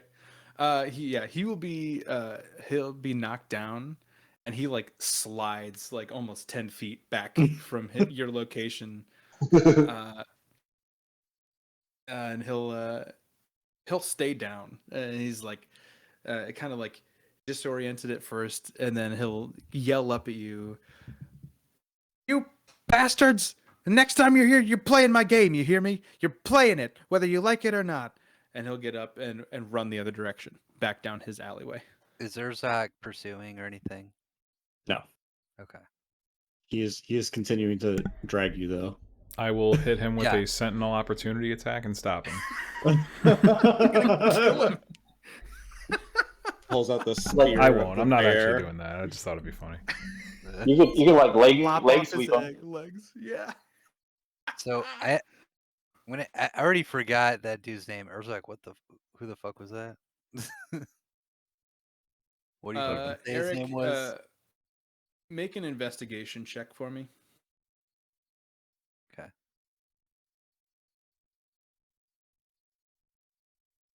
$19 plus 21. With a 21, you immediately will realize that you are now missing your potion of invisibility. That fucker's got my potion. Oh, he fucking dead. Whatever the fuck that guy's name was. Graham Solomon. So that's He's a right, Solomon, Graham. all right. That's Graham. That fucking uncle of Graham or whatever. From the other campaign, guys. What are you talking about? Those names are completely different. I thought it was Grim Solomon. What, I don't Grim Solomon? Yeah. know. Yeah. I have no idea what you're talking about. I don't know what you're insinuating, but it's probably nothing, right? Yeah. Yeah. So let's Eric chase him down to dash, following his. You're path. chasing him? Yeah. Okay. Yeah. How Chase him through the city. I mean, it's suffice to say, he is not athletic like an adventurer. So you make a perception check. Okay. you said there'd be no combat today? So Yeah. that's a 29. I rolled a 19. Well, Okay, you can tell yeah. we subverted Barlos's expectations because he did that extremely hearty chuckle where he goes all the way back. Like this, I did not plan. No, I love this. I just didn't expect a player character to try and steal back silver from a character that a different player character gifted. Well, that's normal, right? He's Information gonna yeah. resort to the most amount of violence that he's capable of, just one punch to the face. Yeah, you find him right away. The alley is pretty long. It's pretty straight. Not many places to hide. So you catch up with him pretty quickly. Okay. Can I cast my flaming arrows, that spell? So I'm pointing my crossbow. Can I offer to just grapple the guy and let you take whatever you want off of him? Oh my god! Just gun this man down in the street. Yeah, I can you're see you committing want murder. getting your spells ready, and I'm like, no, this is absurd. And I point at him, and I stop there, and I say, Graham, this is absurd. He'll turn around and be like, "Whoa, whoa! What are you doing with that? Is that an arrow on fire? Is that arrow on fire? Are you gonna shoot me with a fire arrow?" Okay, you've got questions. My question is, Yeah, my question is more important. You're killing me. You're gonna kill me. Are you killing me? You're gonna Give kill me- me? give me what you took. What did I take? Are you killing there. me? It's right there in the bottle. What bottle? I don't know what you're talking about. Insight check. Damn, man, this guy wants to die. You want to die? Release that arrow. Urzak did not chase down the alley for the sake of whatever's going to happen here. I don't want to see it. Yeah. Best stay ignorant to this situation. Roll for insight. I mean, Crowbar didn't not perk up a little. Either way, he rolled 7. Rolled a 7 plus 5, so 12 deception. If you roll, I rolled 15. 5 plus 10. Yeah. So you would the way you perceive it after you have already been hyped up, you think he definitely has it Mm-hmm. with a 15. Gotcha. Crowbar, did you want Okay. to roll insight as well? Oh, Or me. no? Yeah. I think I'm just kind of going with Eric and automatically Eric. not believing him. Okay. He still has his hands up and he is swearing that he does not have the bottle. I don't even know what I don't know what it even looks like. I don't know what you're talking about. I'm going to slowly approach him. Say, if you don't have it, then you wouldn't mind me searching your body for it. I didn't know we were going to get this close just the first day that we meet. But yeah, go ahead. I'm not the one who started it, and I'll search. And he'll interject very quickly. Actually, you were the one that started it. You tried to steal the silver that I got from your friend, so you did start it. But yeah, to go off, I guess. I was going to trade information. Wasn't stealing. What do you think a thief looks like? Make an investigation check. Okay. Oh, that one sucks. 6. With a 6, he with a 6 he actually ends up being incredibly ticklish, and you can't. You try and like pat him down, and he's just like, and he recoils back, and you do not get a very good investigation. So you don't take this seriously, do you? I'm ticklish. If you're gonna kill a guy for being ticklish for something that he can't even control on his body, then fine, go ahead and shoot me, and then somebody will report it. I say you seem like the one who's afraid of going in the compound or afraid of these soldiers. I've been in that compound. Yeah, big man, probably seen a lot of shit in there, huh? Did you not see the last tournament?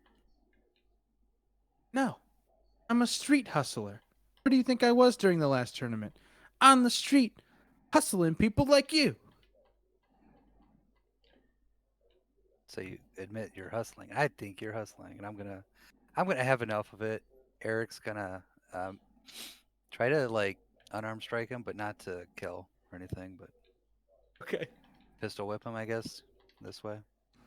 Okay.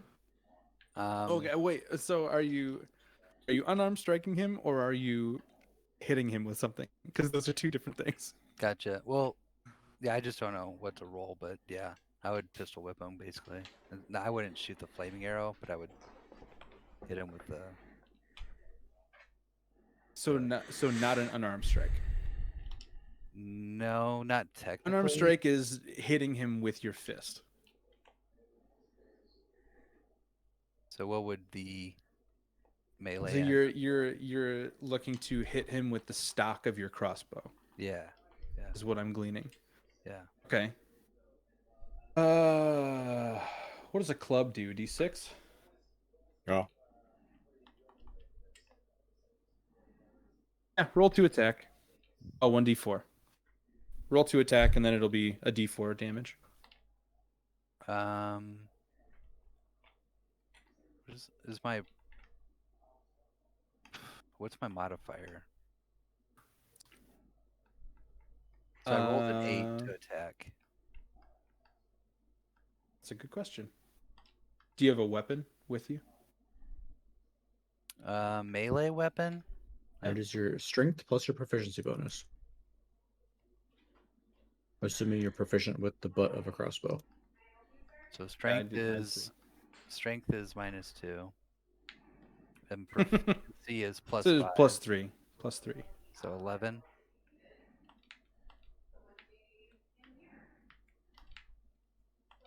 Yeah, that hits. So roll a d4. 3 damage. Where are you hitting him? Ribs, I guess. Jesus. Okay. Yeah, he is gonna he'll double over, and just collapse onto the ground, and he'll be like moaning on the ground. Okay. Can I search him again? Yes. Probably I, gonna like- break the bottle punching him like that. If he has it. Searching his body. He's wearing like a trench coat, like an open trench coat.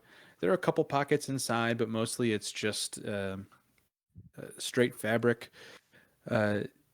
You do not find any potion bottles. Wow. Graham, you are honest. That is surprising. And he's just on the floor or on the ground. Can I like shrug my shoulder at Crowbar? You can do that. Yeah. Okay. That's what You're I'm gonna welcome to do. shrug your shoulders as much as you want. I can't stop you from shrugging your shoulders at me, I guess. So yeah, so I've shrugged my shoulder at Crowbar. I'm gonna get out of here.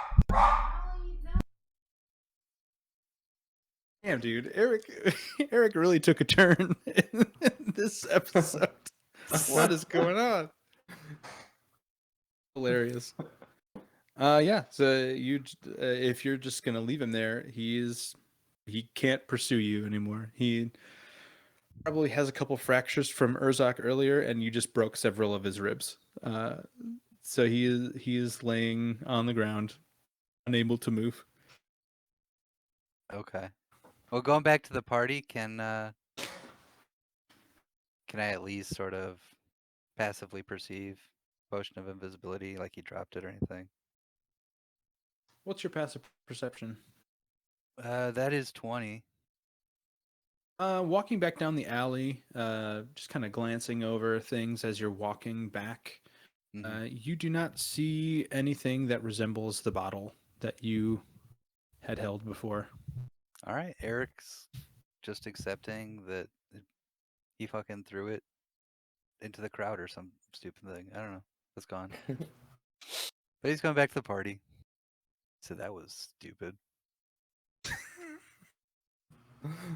Man, what a time to be alive. Yeah. All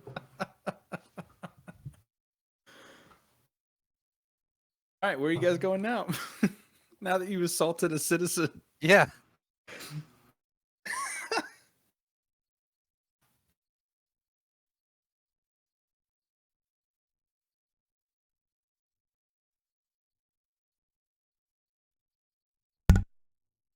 I think I'm good. I'm ready to go lay down.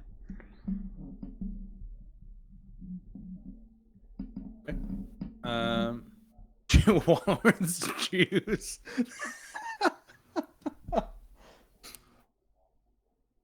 That's not good.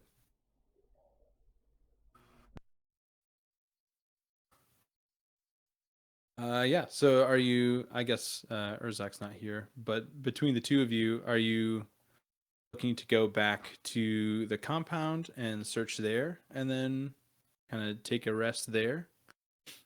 Or you're going back to the bunker. Gotcha. I forgot. Yes. So yeah, so you continue out to the bunker. We'll say for sake of ease that's where you all kind of decided to meet up after you were done with your errands. And you get back to the bunker with no additional problems. And Brackle is not there. You guys can take a little rest.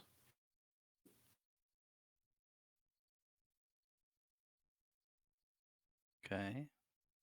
Let's jump back to Vern and Teth. We'll say that you've gotten your parchment and you've gotten your wax, and you are heading back to Walloworth. So you're just shy of 30 minutes. So you walk in right at the 30-minute mark. Okay. Shall I? Yes, Teth, please get the door. Death opens the door. And I walk in. Oh, always such a delight to come back into this place. The way it sparkles and shines. And you'll see from the back room, like Benjamin is back there working, and you'll see something like this. And he'll just stick his head out, and then get very excited. And he already has it like packaged in a tiny little box. It's like a purple velvet box with nice like lace ribbon wrapped around it, tied in an exquisite bow. And he'll hand it over to you. Say, I've worked the past 30 minutes on this. That's for you. That Thank is you. 250 gold. Best price in Yes. town. Yes, of course. Teth, pay the good man, please. Death goes and grabs his gold, hands over 250 gold. No He worries, like will, it's a transaction he frequently does. he will inspect the gold explicitly. He'll put it down on the counter and make sure that the servant didn't shortchange him. And then he'll take a fine brush and dust off the money because it came from Teth and not from Vern. And he'll put it into a small sack and take it with him back into the back room. And he will come back out without it. And he'll kind of clap his hands together and say, "It was such a pleasure making this item, this custom item for you. Is there anything else I could help the two of you with?" Well, while we're here, Teth, is there anything you can think of that we should also pick up before heading back home? It's funny because knowing this NPC's personality, what I'm about to suggest is going to be absolute heresy. Oh no. So yeah, Teth will look towards Vern.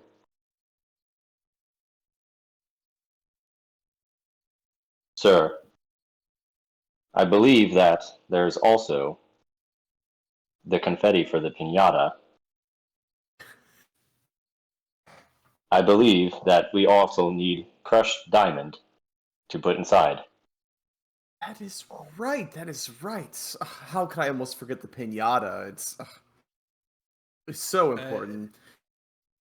He'll kind of perk up and forgive me. Are you holding an event, a celebration, a celebratory event? Yes, for my niece's birthday, as I mentioned 30 minutes ago. Of course. Not typically one for details. So sorry. I could provide some crushed diamond for you. Ah, wonderful. At a price, of course. How many diamonds do you need to be crushed? Let's see. Teth, I'm sorry. Do the math for me, please. Sir, calculating. And Teth will pause for like 5 seconds. Approximately 500 gold pieces worth, around the size of a small ball. Teth, Are we sure that's all, Teth? Give me a performance check, Teth. The size of a small ball? Is that the description? Yeah, I don't know. I actually don't know sizes. I just made that up. That's how we measure crushed diamonds in this world. How many balls it makes. Energy Small is ball. measured in coils, and diamonds are measured in balls. Well, it's like one of those things too. It's like I could probably tell you, like, if it was dollars, like, oh yeah, a diamond at this size, blah blah Right. blah. But like, I don't know how fucking gold pieces work. Like, 200 gold pieces buys a house. I don't know how this fucking shit works. You I said always forget about performance. that because I just spent 80 gold pieces on literally a quill, wax, and parchment, so it should be like the best quality. All right. In the district where houses cost like 30,000 gold. You're right. You're right. Okay. Well, 1d20. I have a plus. You said performance. Yes, please. 11. He'll kind of like squint at you, Teth, kind of look you up and down, and he'll turn back to Vern and he'll say, I must have one of these. Where did you get one? Where did you get this? I don't even know what this is. Oh yes, yes. It's we call it a Jeeves bot. They are meant to serve people of a certain pedigree. And actually, it is something of my company's own design. Just only one prototype so far, but in the future, after having built this relationship, maybe we'll send you one. I'm sure it could really help out here around your shop, or, of course, let's not forget your political pursuits. I would never forget those, Mr. Willoughby. Of course not. I very much look forward to having my own Jeeves bot one day. That sounds delightful. Diamond dust, you need it. Let me Yes. run and get that for you. 500 gold pieces. That will be. Hold 1 second. We'll go back and retrieve a pouch of powdered diamond. When he asked about like what this is called, I really want to be like, oh, this is a kill caster unit. Yeah, it's about the same thing. We just call him murder bot for short. Teth, roll a sanity check at disadvantage.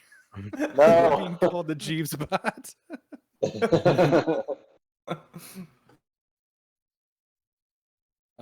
Wonderful. Yeah, what a great exchange. So yeah, you have your diamond dust, and that transaction is all good.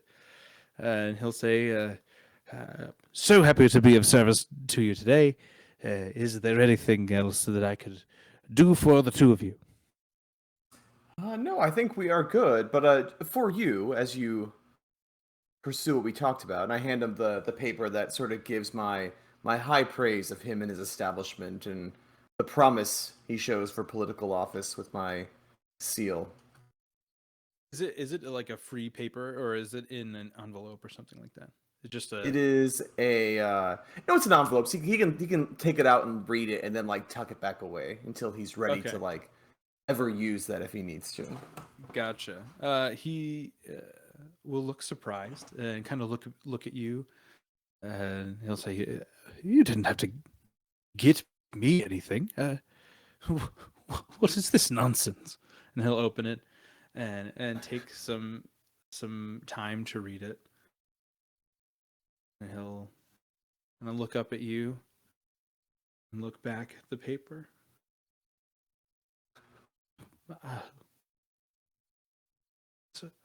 Sir, I don't know what to say. Don't say anything. So sorry for losing my composure. I don't usually do that. That was very nice of you. Very generous. I forgot that I have something in the back to do. I'll see you later, Mr. Wellaby. And he'll rush back to the back room with the letter. And you can, as you're leaving, you can hear him just openly weeping, just sobbing, huge, gasping sobs in the back room. Very good. Teth, I think we should probably this is our cue to leave. We'll head Yes, back sir. to the yes, good. Look at the door for me one final time, and then we'll also head back to meet the others at the bunker. Perfect. Let's do that. So, back at the bunker, we'll head back there. I also just want to say the pinata was that was brilliant. I love So that. good.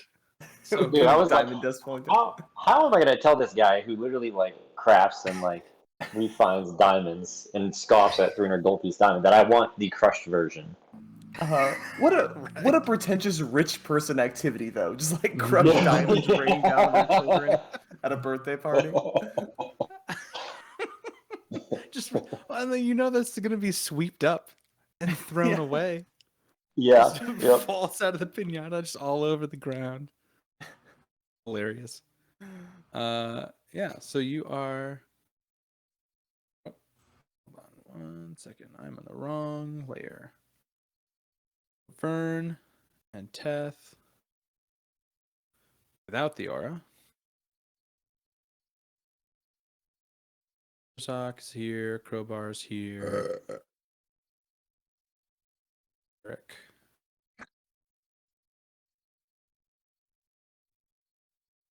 And who else? Elias. Great. So Vern and Teth walk in. The other four of you will say that you've just gotten here within the last few minutes as well. What would you like to do? Can I ask a brief synopsis? Did Graham get killed? Graham did not get killed. Graham had several ribs broken, and they left him in the street moaning. Great. Yeah, Graham survived, and Brackle is not here in the bunker. Nor is I guess Solia would be here too. Nor is Bez or Flynn. They are not here either. Who was with Flynn when they left? Was it Solia? Solia, yes. And she and Luna would have been here in the bunker the whole time too, as well as Marwell. But when Flynn left our group initially, Solia was with him, right? Correct. Okay. I'll approach Solia and Luna. Excuse me. I don't suppose either of you have heard or seen from Flynn or Brackle? Solia will say, "Oh yeah, he left maybe 20 minutes ago. I don't know. Looking for somebody." Flynn left? Or Brackle? Yeah. And neither of you have seen Brackle? Bracklebath? He hasn't come back here. No. Marwa? Have you seen him? She's still writing on her scroll. She'll just kind of look up at you and give you a quick shake no, and go back down to writing. Luna will tap Solia on the shoulder and sign something to her. And she'll say, "Oh, yeah, yeah. When we were coming over here earlier this morning after waking up in the compound, Flynn told me something as we were walking. He just said to be careful around Brackle." Oh, no further detail, just be careful. Just that. I don't know if he was trying to be brief, just because Brackle was there too, or if he even needed to say more than that. But that's all he said to me, and I haven't spoken to him about Brackle since. I haven't seen Brackle since this morning either.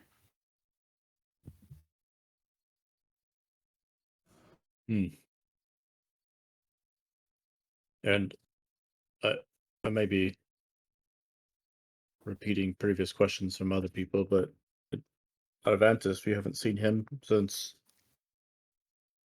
What, yesterday? Maybe earlier? That guy I haven't seen since the tithing chambers. We all first met. And see, that was actually Brackle when you met him.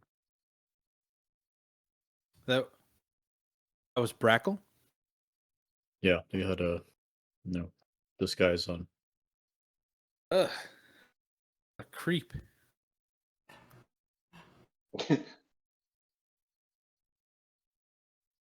Yeah. Okay, well, thank you. And then Urzak will return to the group. Say,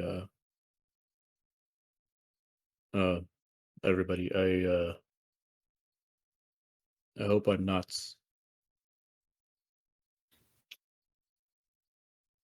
Well, I'm probably being paranoid, but that's 2 of us now that have gone missing in the past 2 days.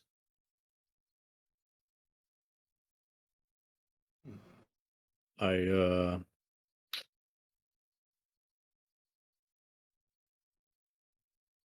know Arvantis is, no stranger to running away, but perhaps we should go to the compound and at least look for him. Just in case, we are being picked off. Yeah, Yeah, that I sounds think- like Good idea. Needless to say, try not to go off on your own, if that's the case. Agree. And you will all hear, all 5 of you, a voice that you do not recognize in your head. And that voice will say,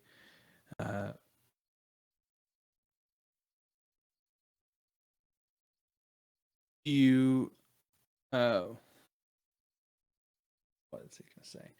The voice will say, it's a male voice, and he will say, do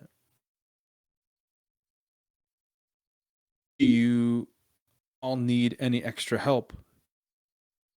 You've been such a big help to me, and I'd love to return the favor.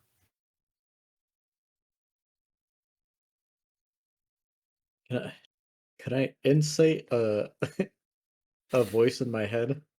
Does it seem sincere, or is it seem almost Yeah, like insight check. conniving, I Roll for guess? insight.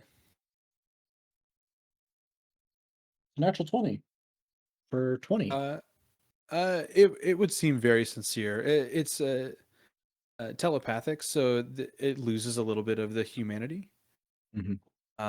But to the best of your knowledge, it would seem sincere. It doesn't outright seem conniving, Correct. at Yeah. least. I have to run and grab a bottle for Archer real quick. I'll be right back. I'll be right back too. I'll make some coffee. I'm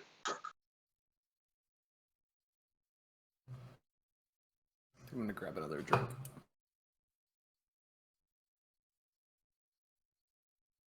I'm just waiting to go to sleep and then have locate creature. Yeah. It's like, well, all right, we're gonna figure this out.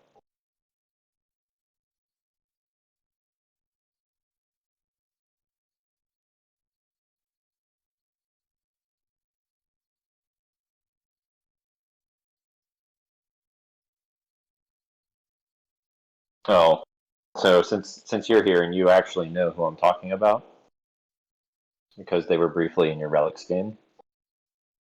So Mia's supervisor, Sariel. Mhm. So in Justin's game, long story short, the queen was killed, right? The Archfey queen. Sariel was essentially like the speaker, like next in line. Long story short, tried to resurrect her, the queen, and we did because I was like, man, you gotta have some crazy like resurrection magic to bring back an archfey. Yeah. Right? So Also to kill one. yeah, that was like very much like plot driven stuff. And so I was like, well, if we can bring her back, because Justin's like, you guys can still, there's a chance you can bring her back. So we had 3 different people who can cast Raise Dead or basically resurrection magic and did like a trifecta ceremony thing. And it failed by 1, but it was enough to bring back the essence, like the queen, that basically the power that she would transfer to the next in line. It was like, sorry, you're the next fucking heir to the throne. It was like, what? And then just became fucking archfey. Yeah. What does that mean for Mia? Fucking You get a homies with promotion. the. Ironically, yeah, soon it's going to be changing of objectives. But yeah, it was. So like what's like the general like I guess plot of that game? Because always like, the bits and pieces that I get is just like there's a giant fucking dragon. There's this evil guy who mind controls people and throws them in teleporters, and that's like, oh, the queen's dead. So it's like I have like Yeah. no fucking idea what the time thread is here. So there's a couple obviously like like main. There's not just like one bad guy, right? There's like different avenues, different people, factions that want to do different shit that kind of intertwine and not all, but the overlying synopsis is that there's this essentially this great old one, or a great old demon, I suppose, that has been suppressed for a millennia by a bloodline, which is what Meg's character is. She's of that bloodline, and because it's referred to as the great something, I can't remember off the top of my head. But anyway, so this big bad demon has been released, and now he's like wants to plot his revenge, and he's obviously had people help him along his way, and this bad guy is collecting these artifacts to empower him and bring his true power back, break the seal, that sort of thing. And there's been a couple of like people that he's brought along the way, like a Rakshasa to aid him, and then other stuff. But then there's also, which we're just getting into, essentially like children of Tiamat that are fucking shit up, and they're just like a separate problem. Hey, I'm gonna take this chance to just hop out for the night. It looks like we're all taking a break. Yeah. Going forward, I have to get off at 8:30 because I got stuff to do before bed, so I'm kind of losing sleep as it is. So Okay. I'll see you guys next you time. taking I'll let off the here? recording go. Yeah, I gotta take off. Later, man. Have a Recording good is night. going. See you guys. See ya. Awesome. Sorry about that. We left off at the insight check. Yeah. Oh, you already rolled it. Yeah, it doesn't seem malicious in any way. I guess Urzak will respond and ask might I ask who this is? You find that you cannot respond, but you feel a tap on your shoulder. And as you turn around, there is just a barely visible spectral mage hand, just like tapping you on the shoulder, and then pointing back to Luna over here. And he'll give you like a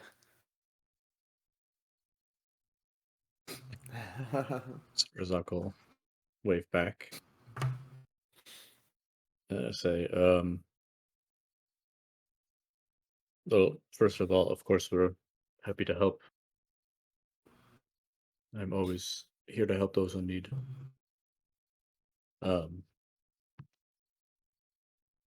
I guess. Well, Start walking over towards you. how far can you tap into people's minds? Is it a local thing, or could you reach out over greater distances? He will project it into all of your heads so you can all hear it. Do any of you understand common sign language? No. It's not a canonical language yet in 5e. You can just say it if you can just say yes if you feel like your character would. I don't think ours Well, would. man, thinking about it, if it's not like a canon language, I'm trying to think if Teth would have picked up that stuff almost from like military hand signs, stuff like that, or maybe like enough to piece some stuff. I don't know. I feel like that would make sense. Yeah. You can say yes with limits. to Yeah, Teth. like got to keep it. I went to the library. Gotcha. Can I use the bathroom? Donde está la biblioteca? Perfect. And he will look back at Teth, and he will sign to Teth. And it will say roughly your ability to decipher it. Much easier to sign here than speak. And I will relay the information as it's coming, just as a note. Or Teth will, I suppose. We can just say for ease of reference going forward, if he is signing to Teth, we'll just assume that he, unless you say Yeah. otherwise, that you'll just relay everything from now on. Deal.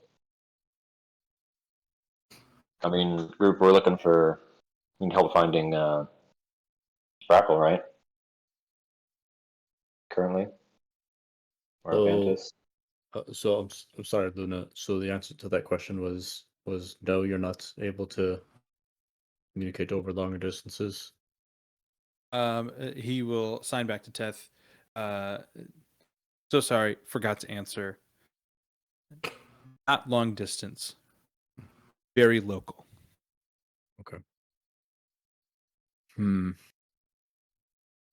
Well, honestly, if we, I think this is a good question. I guess I don't fully understand our standing with the casters.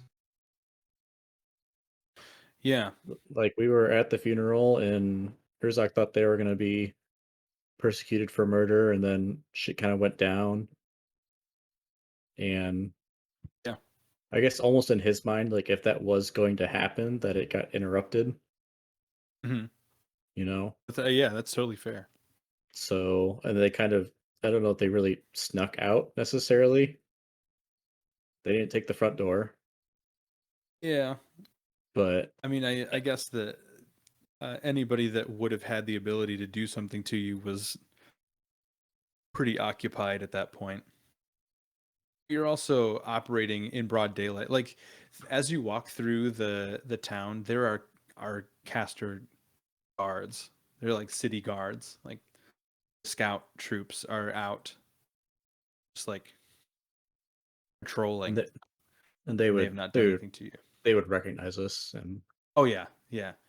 Most of the people in the city, other than the super poor, or like people that have no interest in the games, would know who the tithes were. They would have little to no understanding of who Vern and Teth are, but they definitely would know who the other four of you are. So Well, if that's you were good. going to be captured for something, somebody would have ratted you out by now. You've been in the city for almost 2 days. Well, honestly, it would be nice to have somebody stay here in case they were to return, and then we can go to the compound and look about for our friends and our fences. He'll make it a point to say he's not your friend. We're concerned about him only by connection to us. He will reply. He'll sign to Teth. My sister knows I am much weaker here, much stronger much stronger at home.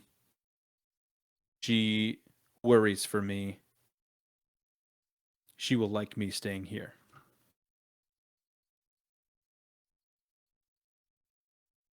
Gotcha. I thought you were insinuating that she wants Luna to stay weak and stay in Azura. No. It's like that's a weird relationship, but sure. He'll staying here as in here in the bunker. Yeah. Okay.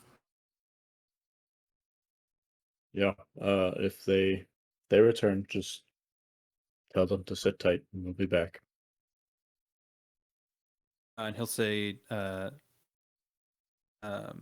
he'll point to himself, and then sign to Teth.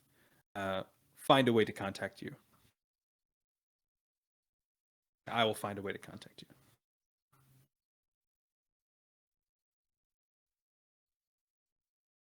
All right. Well, to the compound, my favorite place in the world. My favorite. So where would you, for ease of transition, Eric, are you still here?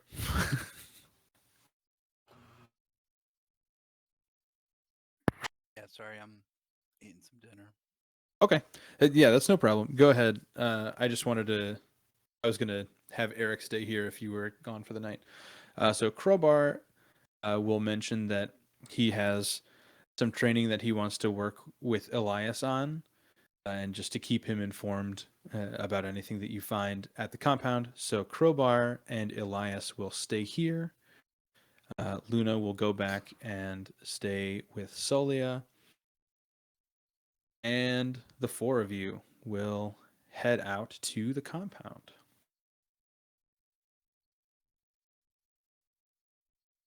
How would you like to enter the compound? Are you Go going front up door. through door. through the front door? I'm just kidding. Yep. Yeah, I don't. Yeah, through the front door sounds great. Walking right over Graham's body.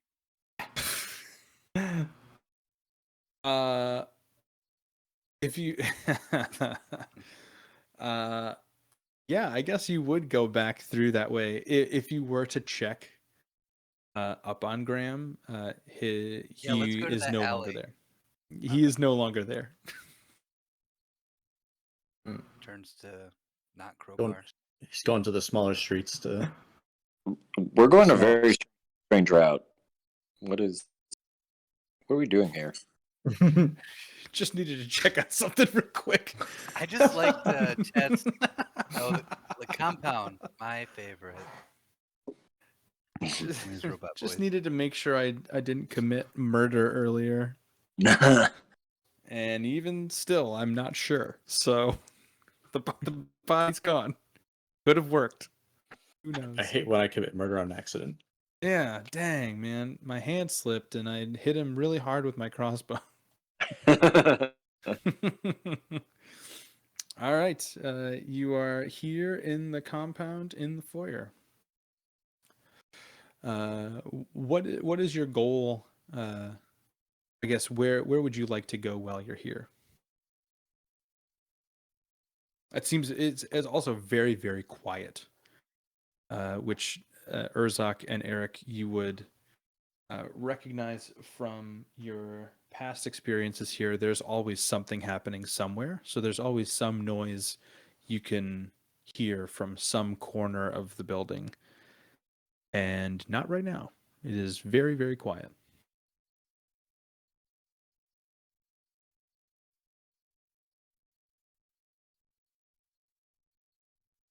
Oh, my chapter 1 memories are kind of coming back a little bit.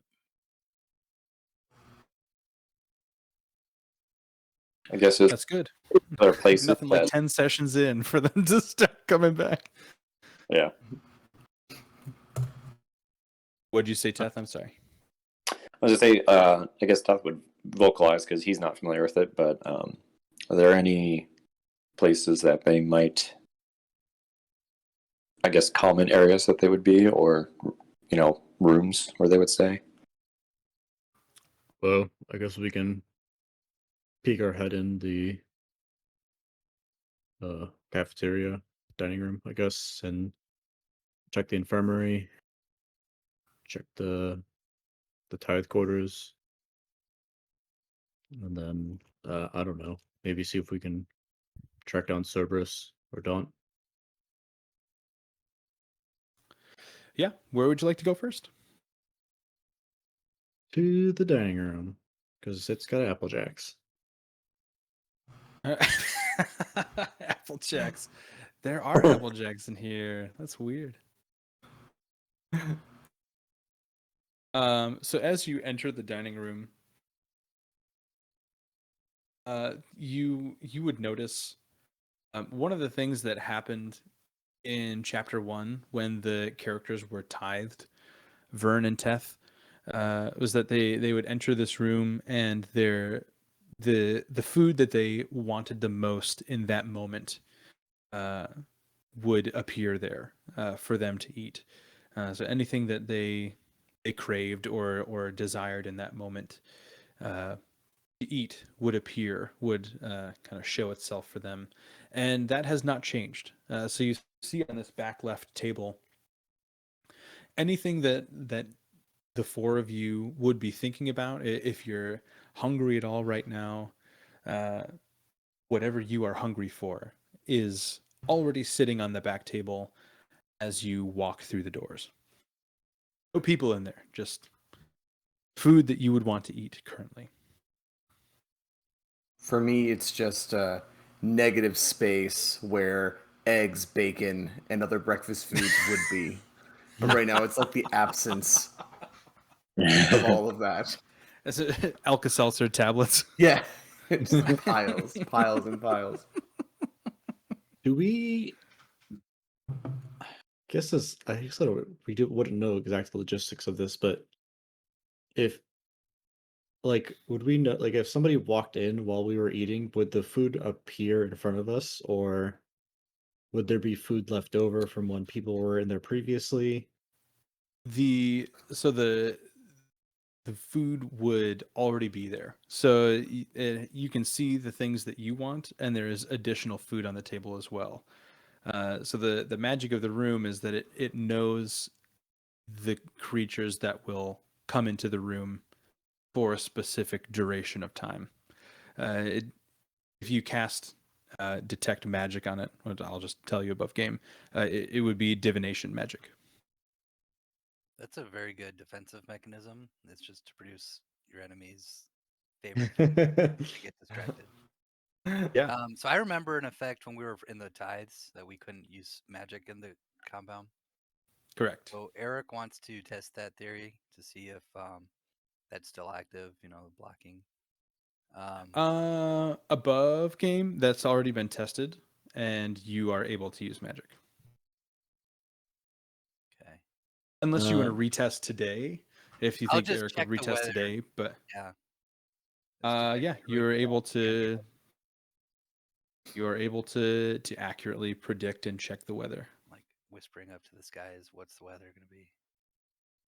It's going to be super rainy the next day here in the city. It'll be very wet and overcast. So a big cloud shows up and appears over my palm. Guys, it's going to rain. Great. Thank you, We're Eric. looking for. We're making sure our friends haven't been murdered. but thank you. Back to you with sports.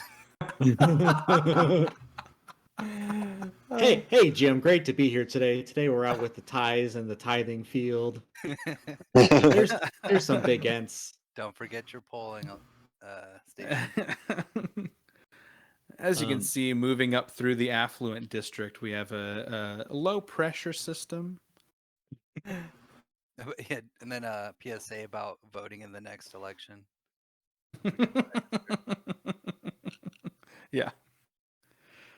So what I was getting at with this was, would anybody remember what Arvantis was eating, or what Brackle Ooh. was eating? And would we That's a see good question. those foods on the serving table? Eric and I know. Urzak, make a history check. I will say notably, I definitely remember what Flynn was eating because it was like undead flesh. Yeah, just rats. So that one I feel like could be picked out pretty easily. History is a 22. I rolled 18. So now that you know how the magic works, why Flynn was this was one of the first things that I came up with. Like before I even came up with the whole scenario, I was like, it would be super cool to have a divining food table that just knows who's going to be there. The reason why Flynn was so embarrassed that rats came up on his plate was because he does not require food. He doesn't need to eat, drink, or breathe. And when he thinks of food, when he like goes in and sees that other people are eating, the only thing that he could think of in that moment was something else that was undead. So there was just a bunch of dead rats on his plate because it's the only thing that he could come up with to eat because he I doesn't don't even doesn't need to do remember that. his meal. I just remember the girls' berries. So many berries. Yeah. Oh yeah. Berries and fruit medley. What are your history checks? 22. 18. Oh yeah, those are both pretty good. I will be completely honest. I don't remember what either of them had, but I would say Urzak very very accurately. You would be able to. I mean, that was the first thing you kind of did, other than waking up here. So I'd say that's pretty intensely burned into your memory. Um, you would know what both of them ate, and you would see Crackle's food here. Only Brackles, Not Arvantis's. not Tarvantis's. And no dead rats. No dead rats. So this dining room is this table is set for one. Seems to be Brackle, who last ate here. Is anybody good at tracking individuals, like physically? Nope. Nobody wants to play a ranger. Well, the good news is at least I think Brackle has been here recently. So let us continue the search, I suppose. I assume that the tithing chambers are going to be the next place that you look because they're right across the hall. Is that Yep. correct? Make an investigation check for me.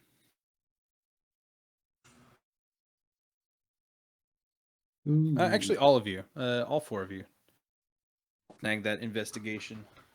30-20. Wow. 12. Nat 20. 22. 6. You roll 1? Oh, but you're perceptive, not investigation. Yeah. So as you enter the tithe chambers, nobody is there. It's empty on both floors. There are 10 beds. On the bottom floor they're just the frames, no mattresses, no sheets. The foot chests that are next to the beds are all empty. In the tithing chamber, the veteran tithing chamber, which is the top floor, Same deal for all of the beds except for 2. All of the mattresses are gone except for the 2 beds that are closest to the door. Those have both mattresses and full furnishings on them. In one of the footlockers next to the left bed, there's a full set of common worker clothes, which is the white button-up shirt and black slacks, as well as a pair of polished black shoes.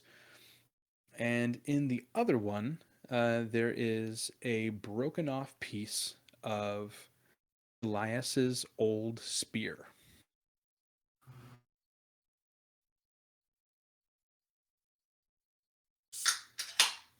I'm trying to think if any of us would pick up on that. You did hear Elias the previous, or just I guess this morning. You would have heard Elias apologize profusely to Crowbar for losing the spear. You know that he lost it.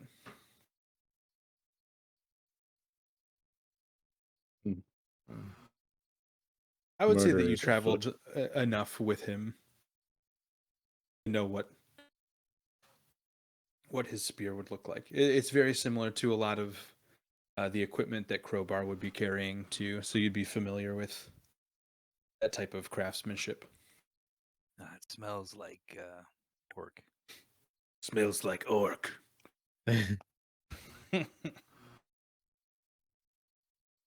Well, I guess we can take this back to them if they have sentimental value. Yeah, sounds good to me. But Dobrako, oddly conspicuous murder scene. Eric was hearing Urzak describe the spear being Elias's, while using a bolt, the tip, to carve into the foot chest that he had stayed at the tithes. Eric was here. Into the wood. Okay. Make a performance check. Nice. 9 plus 1, so 10. Yeah, it looks fine. Maybe you lose as you're doing it. It dulls a little bit. You hit a knot in the wood, and the W in was is all messed up. Like one of the things like goes way far down, so it ends up looking like Eric Fuzz here. But people will get the picture, I think. All right, goal accomplished. So the boys been here. Wait, that was the night the riot happened, correct? Yeah, that's when he would have lost it. Yeah. Is the boy back at the bunker? Mm-hmm. I wonder if Zithlo's still here. He just wandered off. Teth, you would know that Zithlo is pretty notorious for being, I guess not notorious. He is very well known for being loyal to the people he considers close friends. He has a lot of people that he considers customers or business partners, and those guys he can be a little bit shadier with. But with his close friends, he is nothing if not extremely respectful and loyal. And he would consider you part of that list. Yeah. And guys, in the future, let's be more quiet about the you know. The king. No. The where the boy is. Wink. I don't know what you're talking about. Yeah, I'm Bunker. trying to connect the dots. The bunker. Yeah, you mean the hidden cat You don't function want people that to nobody know knows what that is. about?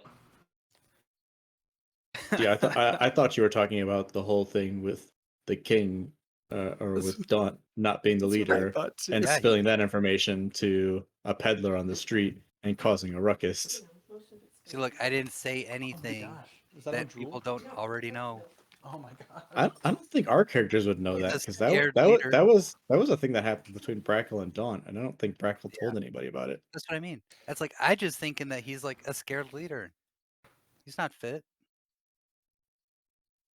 I didn't People. even think about it. I But- don't think there's any way you would have had that information. Although I suppose you may caught be me off my guard. predisposed Caught to just assuming that because you Talking hate shit the on the casters. casters. Yeah. Yeah. I Yeah. feel like that's so much your MO that I would let that pass. Gotcha. Yeah, I was trying to get Even if it's somewhere not true, completely if different you with don't know Grant. that it's true, he's just like, yeah, fuck, don't. He The doesn't only, know what he's doing. yeah, the only thing I can think of is Solia was with Brackle, right? Yeah, she was. And Elias. I'm sure Elias is not super tight-lipped either. Yeah. So you very well could have known. Who knows? I Who don't. knows what happens when yeah. the characters aren't there?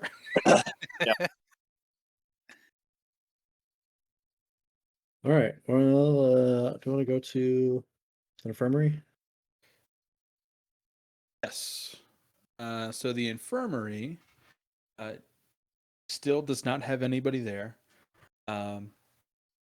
But there is a but make another set of investigation checks. And also on the way to the infirmary, is there still just a quietness about the whole place? Yes. Yep. 12.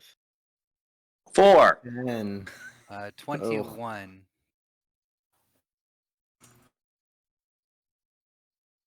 Okay. So Eric is the only one that would kind of see this while you're walking around. The infirmary has a lot of beds, like 15 beds or something, and then a desk towards the entrance. All the drawers in the desk that are usually locked are unlocked and empty. And Eric, you would find underneath one of the beds, kind of like between the mattress and the bed frame, several journals and several envelopes with letters inside of them. And the envelopes on the outside, the return address is General Andrew Daunt. Are they addressed to someone? Yeah, Return- a bunch of names that you have never heard of before. Oh, okay. Opened envelopes, like the seal is broken. Most of them are sealed. A couple of them, much like the envelope that Vern gave to Benjamin, they're closed, but they're just kind of like slipped inside, so you can open and close them as you please. Yeah. Okay, well, I'm not hiding that from everyone. I guess let's open one. Take a gander and read. Okay. Oh, kind of, yeah, the one Yes. that's out of the purple. So two of them are openable this way. All of the other ones, we'll say there like 7 or 8 of them. So 5 or 6 of them are sealed already with wax and the caster symbol. But the 2 of them that you can open seem to read identically. Daunt wrote all of them to say the same thing. They seem Daunt's to assistant be. has good handwriting. He clearly did not write this himself. What? What? Wait, what? You cut out in the middle of Oh, that. did I cut out? Oh, that's a shame. Yeah, at least for me. I think I was I think. insulting Daunt. Oh, okay. His Fair. That's assistant. fair play. His assistant has very Um, good handwriting, is what I said. it is rather lengthy. It's two sides of a single sheet of paper. The words are all scrunched together. Uh, the handwriting is really messy and choppy in some places, to the point that you can't make out some of the parts of the letter. But the general gist that you would glean from these letters is that they are to important members of the Scouts who Daunt was in charge of. Um, Apologizing to them for his lack of leadership and endorsing um, Cerberus to become the new leader of the casters. In many more words than he needs to use to say those things. Uh, just profuse apologizing over and over again, to the point of rambling, and him saying in no uncertain terms that he thinks Cerberus would be a better leader than he was. What about those journals? The journals do not have names on the outside. One of them is locked shut. It has two straps going around both sides with an actual padlock on the top. The other two, one of them is completely blank. And then the third one is, it seems to be a log of some sort. It's a daily log that looks like, kind of like an intake, resource intake log. It has lists of foods and resources and supplies, with numbers and dates.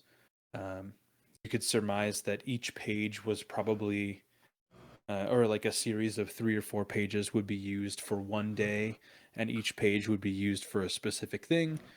So, like a page of food that came into the compound that day, a page of metals and woods, or other materials like that, a page of weaponry and armor that were purchased from places around Azura. And then, at the very back, there's a very in-depth glossary, for that could help you find anything that you're looking for earlier in the journal. Um, you would probably guess that this doesn't belong to Daunt, or at least he didn't figure out the system for labeling this. It seems a bit above his intelligence level to be able to link all of these pages together with an intuitive glossary. But it certainly works. You can use it to find dates and times and different resources that come into the compound. Can I take the locked journal Mhm. and hold my Duggar's tome to it for a minute? Yes, you can. Yeah. So after a couple minutes, you can feel the magic working as you have your hand over the Duggar's tome, holding it on top of the locked journal. You can feel the pages. It heats up almost like it's burning the palm of your hand. And as it kind of cools down and dissipates, you can open it up, and there's a blank spot in the middle of each page where the lock was, but everything else is perfectly copied. Um, and what you find inside of this journal is schematics for everything that you saw in the sub basements below the compound. They have lists of every creature that was imprisoned down there and how long they were imprisoned and what the energy from that creature was used for. There's a page dedicated to every single imprisoned person. There are schematic. There are blueprints for each floor, including all of the hidden passageways that you all now know where they are and where they lead to. There are schematics for the power plates that operated those magical cages. It is a complete 100% super incriminating rundown of everything that happened in the caster basements. Does the handwriting of that match the handwriting of the log notebook? It matches the log. It does not match the letters. And I assume with this incriminating book, there's no like, signed sincerely yours, the shithead king, Burger King. No, no.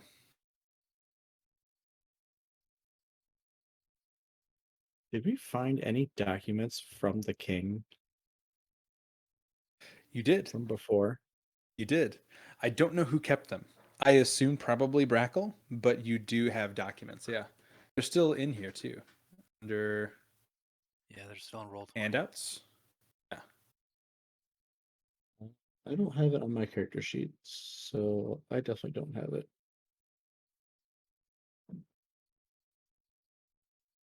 King's paper. Oh, that's right, the doodles and stuff. yeah. Make a history check, Eric and Zuck. Because all of you looked at it, regardless of who kept them. I'm rolling, dude. Mine was a 23. 21. Both of you would be relatively sure that the handwriting does not match the handwriting on the king's papers. Yeah. Interesting. Okay. I Good try. also wanted to look for the a page that would be talking about Gael's son. the Gael's letter. Any, anything about I guess is he a dark elf or a drow? He is, yeah. So easily enough, it's a pretty well notated section for all of the creatures that were imprisoned. You find him alphabetically. He is pretty close towards the front. They go by surname. If the creature had a registered surname, and his last name is Avaret, which is close to the front of the alphabet, of course.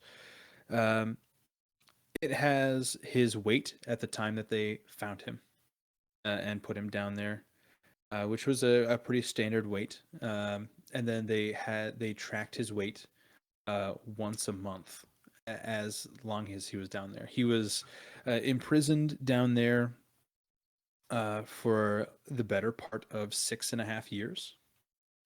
And his weight and ability to move and provide energy steadily decreased that entire time. They did make a note that he was one of the creatures that never talked. He never spoke his entire time there. And he was incredibly defiant when they asked him to do anything. Reading the other pages of the other creatures, you would glean that there was a lot of bargaining, a lot of pleading to be let go, to have somebody help them, and Lucian was relatively tight-lipped about everything. He never made a big fuss, to the point that it was frustrating to Cerberus and the scouts that were in charge of kind of presiding over him.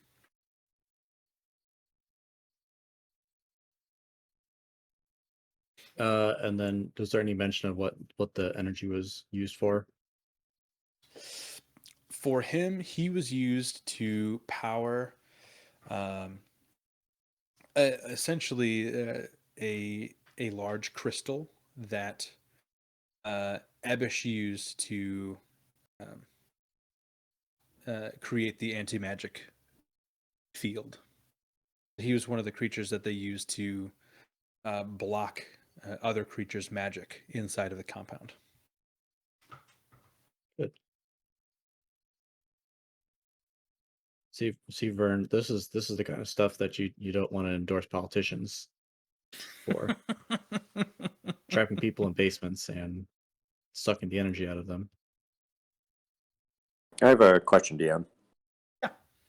Would the stuff that it's talking about, like the incriminating things that they had been doing, would that any of that be a surprise to Teth? Yes and no. Teth has not been affiliated with the casters for a long, or tried to hunt them for a long time. So a lot of his intel would be like Two-Faced War era casters, where it was straight up like guerrilla warfare. He would have more tactical knowledge, which their armies would still implement in some situations. As far as the imprisonment of people, he's not surprised by that. The energy sapping is a complete surprise. He would not have assumed that the casters of a century ago would do that. They were mainly freedom fighters, not interested in taking captives if they couldn't get information from them. So they would just outright kill people. That they really didn't take prisoners because it just would slow them down. So that part he would be 100% shocked about. Does the energy collection, I don't know if it goes into a process or not, but does it sound akin to what the mages used to do for the K units? Similar, but they would use their own arcane energy, so they wouldn't take it from other creatures. They would just above game, they would dump all their spell slots into you and do that for many days in a row. Yeah. To give the K units power. So it's the same concept with a larger and much more morally detrimental source of the power. I think the word you're looking for is consent. There's no consent. Yeah, that is the big difference. Yeah. Yep. Okay. Good to know. Is there a longest resident prisoner that you can go past 6.5 years? Yeah, way longer than 6.5 years. The longest prisoner that was still alive when you released all of them had been there the better part of 15 years. And any mention of sapping power to go towards scepters? No. Any mention of metal discs? No. I promise if you find somebody that can cast Identify, you will find out what they are. The above game, they're so insignificant to the story. It's just a cool item that I wanted to give you. CD-ROMs? Yep. They're actually Nintendo GameCube game discs. Like Smash Mouth? Yeah. Oh, so they're GameCube, so you can hold more on even a smaller disc. The future of CDs. Future of CDs. Yeah. Just smaller CDs. It's the Yeah, future of Oxymoron or CDs. something. Okay. Well, we're about to stumble upon Brackle, so it's 9:00. Yep. Yeah. Maybe we should go to the boiler room next, guys.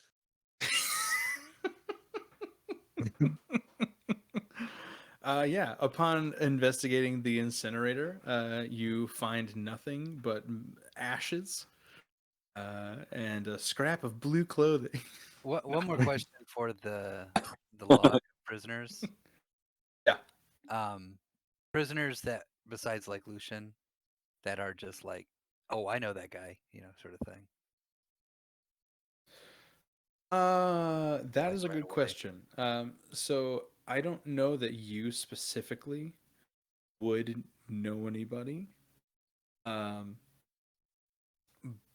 but there is one interesting thing that you would all notice as you are flipping through specifically the prisoner pages. Um, the races of the prisoners include almost no humans. Almost. Okay.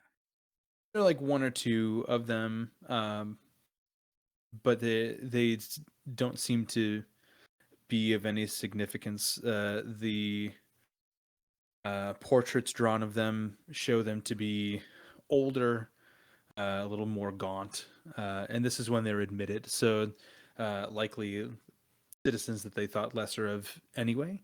Um, but out of I mean dozens and dozens of them, maybe two or three humans. There were many of the animalistic races. There were a lot of tabaxi, which Teth you would know was a very commonly hunted race during the Two-Faced War. Historically, the tabaxi are discriminated against pretty highly by the casters themselves. Um, there are a couple Luxodon, several lizard folk, and then a smattering of other random races as well. But the one thing that would stick out to you racially is that there are very, very few, like less than 2 or 3% of everything is human. Clear bias. Does comparing the numbers, because it lists like their quote unquote output of energy. Mm. Does it seem like Yeah. the humans were outputting less energy? No. Okay. So they're just racist. Any Warforged in there, Michael Barlos? No Warforged. Damn. Had to No ask. Warforged. So, And so then these go ahead. so these prisoners, they were used as like a power source. Is that what they They were were used for? farmed. Yeah. Yeah. Okay. How many coils? How Cool, close is yeah. it? Not even joking. Like how does this compare to like was Millions. this a precursor to like the orbs? Like trying to get that level of power, or you could make that assumption now, having an orb in your possession, Okay. that is the goal they were trying to attain, was the Okay. level of god level power. Mhm. So if you're okay with a little, uh, missing consent, Vern could power these railways. it's a possibility, you know. Ends justify the means, ladies and gentlemen. Yeah. And the last action of today's session is Eric writes Eric was here into Urzak's journal. A copy of The Eric W slips Faust. again. Like, man, my luck. Eric goes to write in this journal, and Urzak punches him in the face. for way more than 2 bludgeoning damage. A clear overreaction. It seems like it was repayment for some previous deed. Urzak takes Eric's crossbow and cracks him in the ribs. One last thing to close out the session. On the back of the locked journal, so on the front there's a padlock. On the back, in the same place where the padlock is on the front, there's another kind of metallic, like binding, and um, on that kind of binder, the connector for those straps, there's a small insignia, and it is of the face of a clock, missing hands, with a small second circle up in the top left. So it's like two clocks overlapping, one circle and then another circle, with no hands on either clock, and that's all that is on the back of that. But it's clearly like soldered in, so it is purposeful. That was on the back of the book. On the back of the locked journal, yes. Black journal. Okay. I mean, just going through every note you've ever written. See, look, It missing it hands, is new to save you time. It will not be in any of the handouts that I've given you. Aquan ever in the runes? past. So It is but, not an Aquan rune or the Eric says to concentric Vern, mirror. You see, that's missing hands too.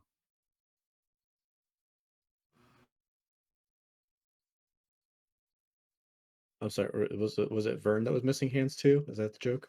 No, the clock. Okay. Oh, ouch. I didn't get the Rude. I didn't hear the joke, so I was like, Oh. are we poking fun at Vern's the Vern? punch. I'm Punchline, looking yeah. to Vern. Yeah, I'm making fun of Vern.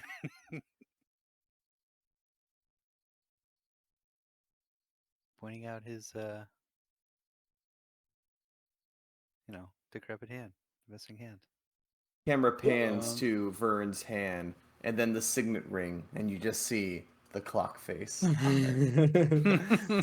Blackout. It looks very similar to this. Have The top circle Where'd it is pop up? in the top left. Where's Any- everybody looking at this thing? General text channel. Oh, gotcha. have any of you seen this before?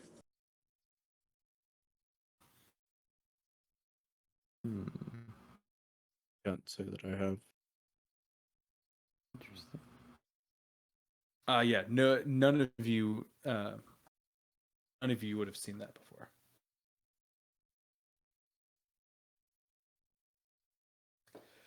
And that's where we will leave our session for tonight. All right.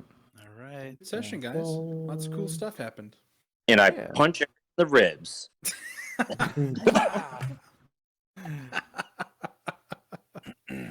Hilarious. I feel like that's gonna be Okay, I a just weird need one to know what to happened recap. to the potion. But This will be a weird one to recap. A Did lot he of have just opposite things Yeah. happened. Did he have a pocket, like a dimension door, or not dimension door, pocket of holding that potion went into, or is it just forever? Forever, we'll never know.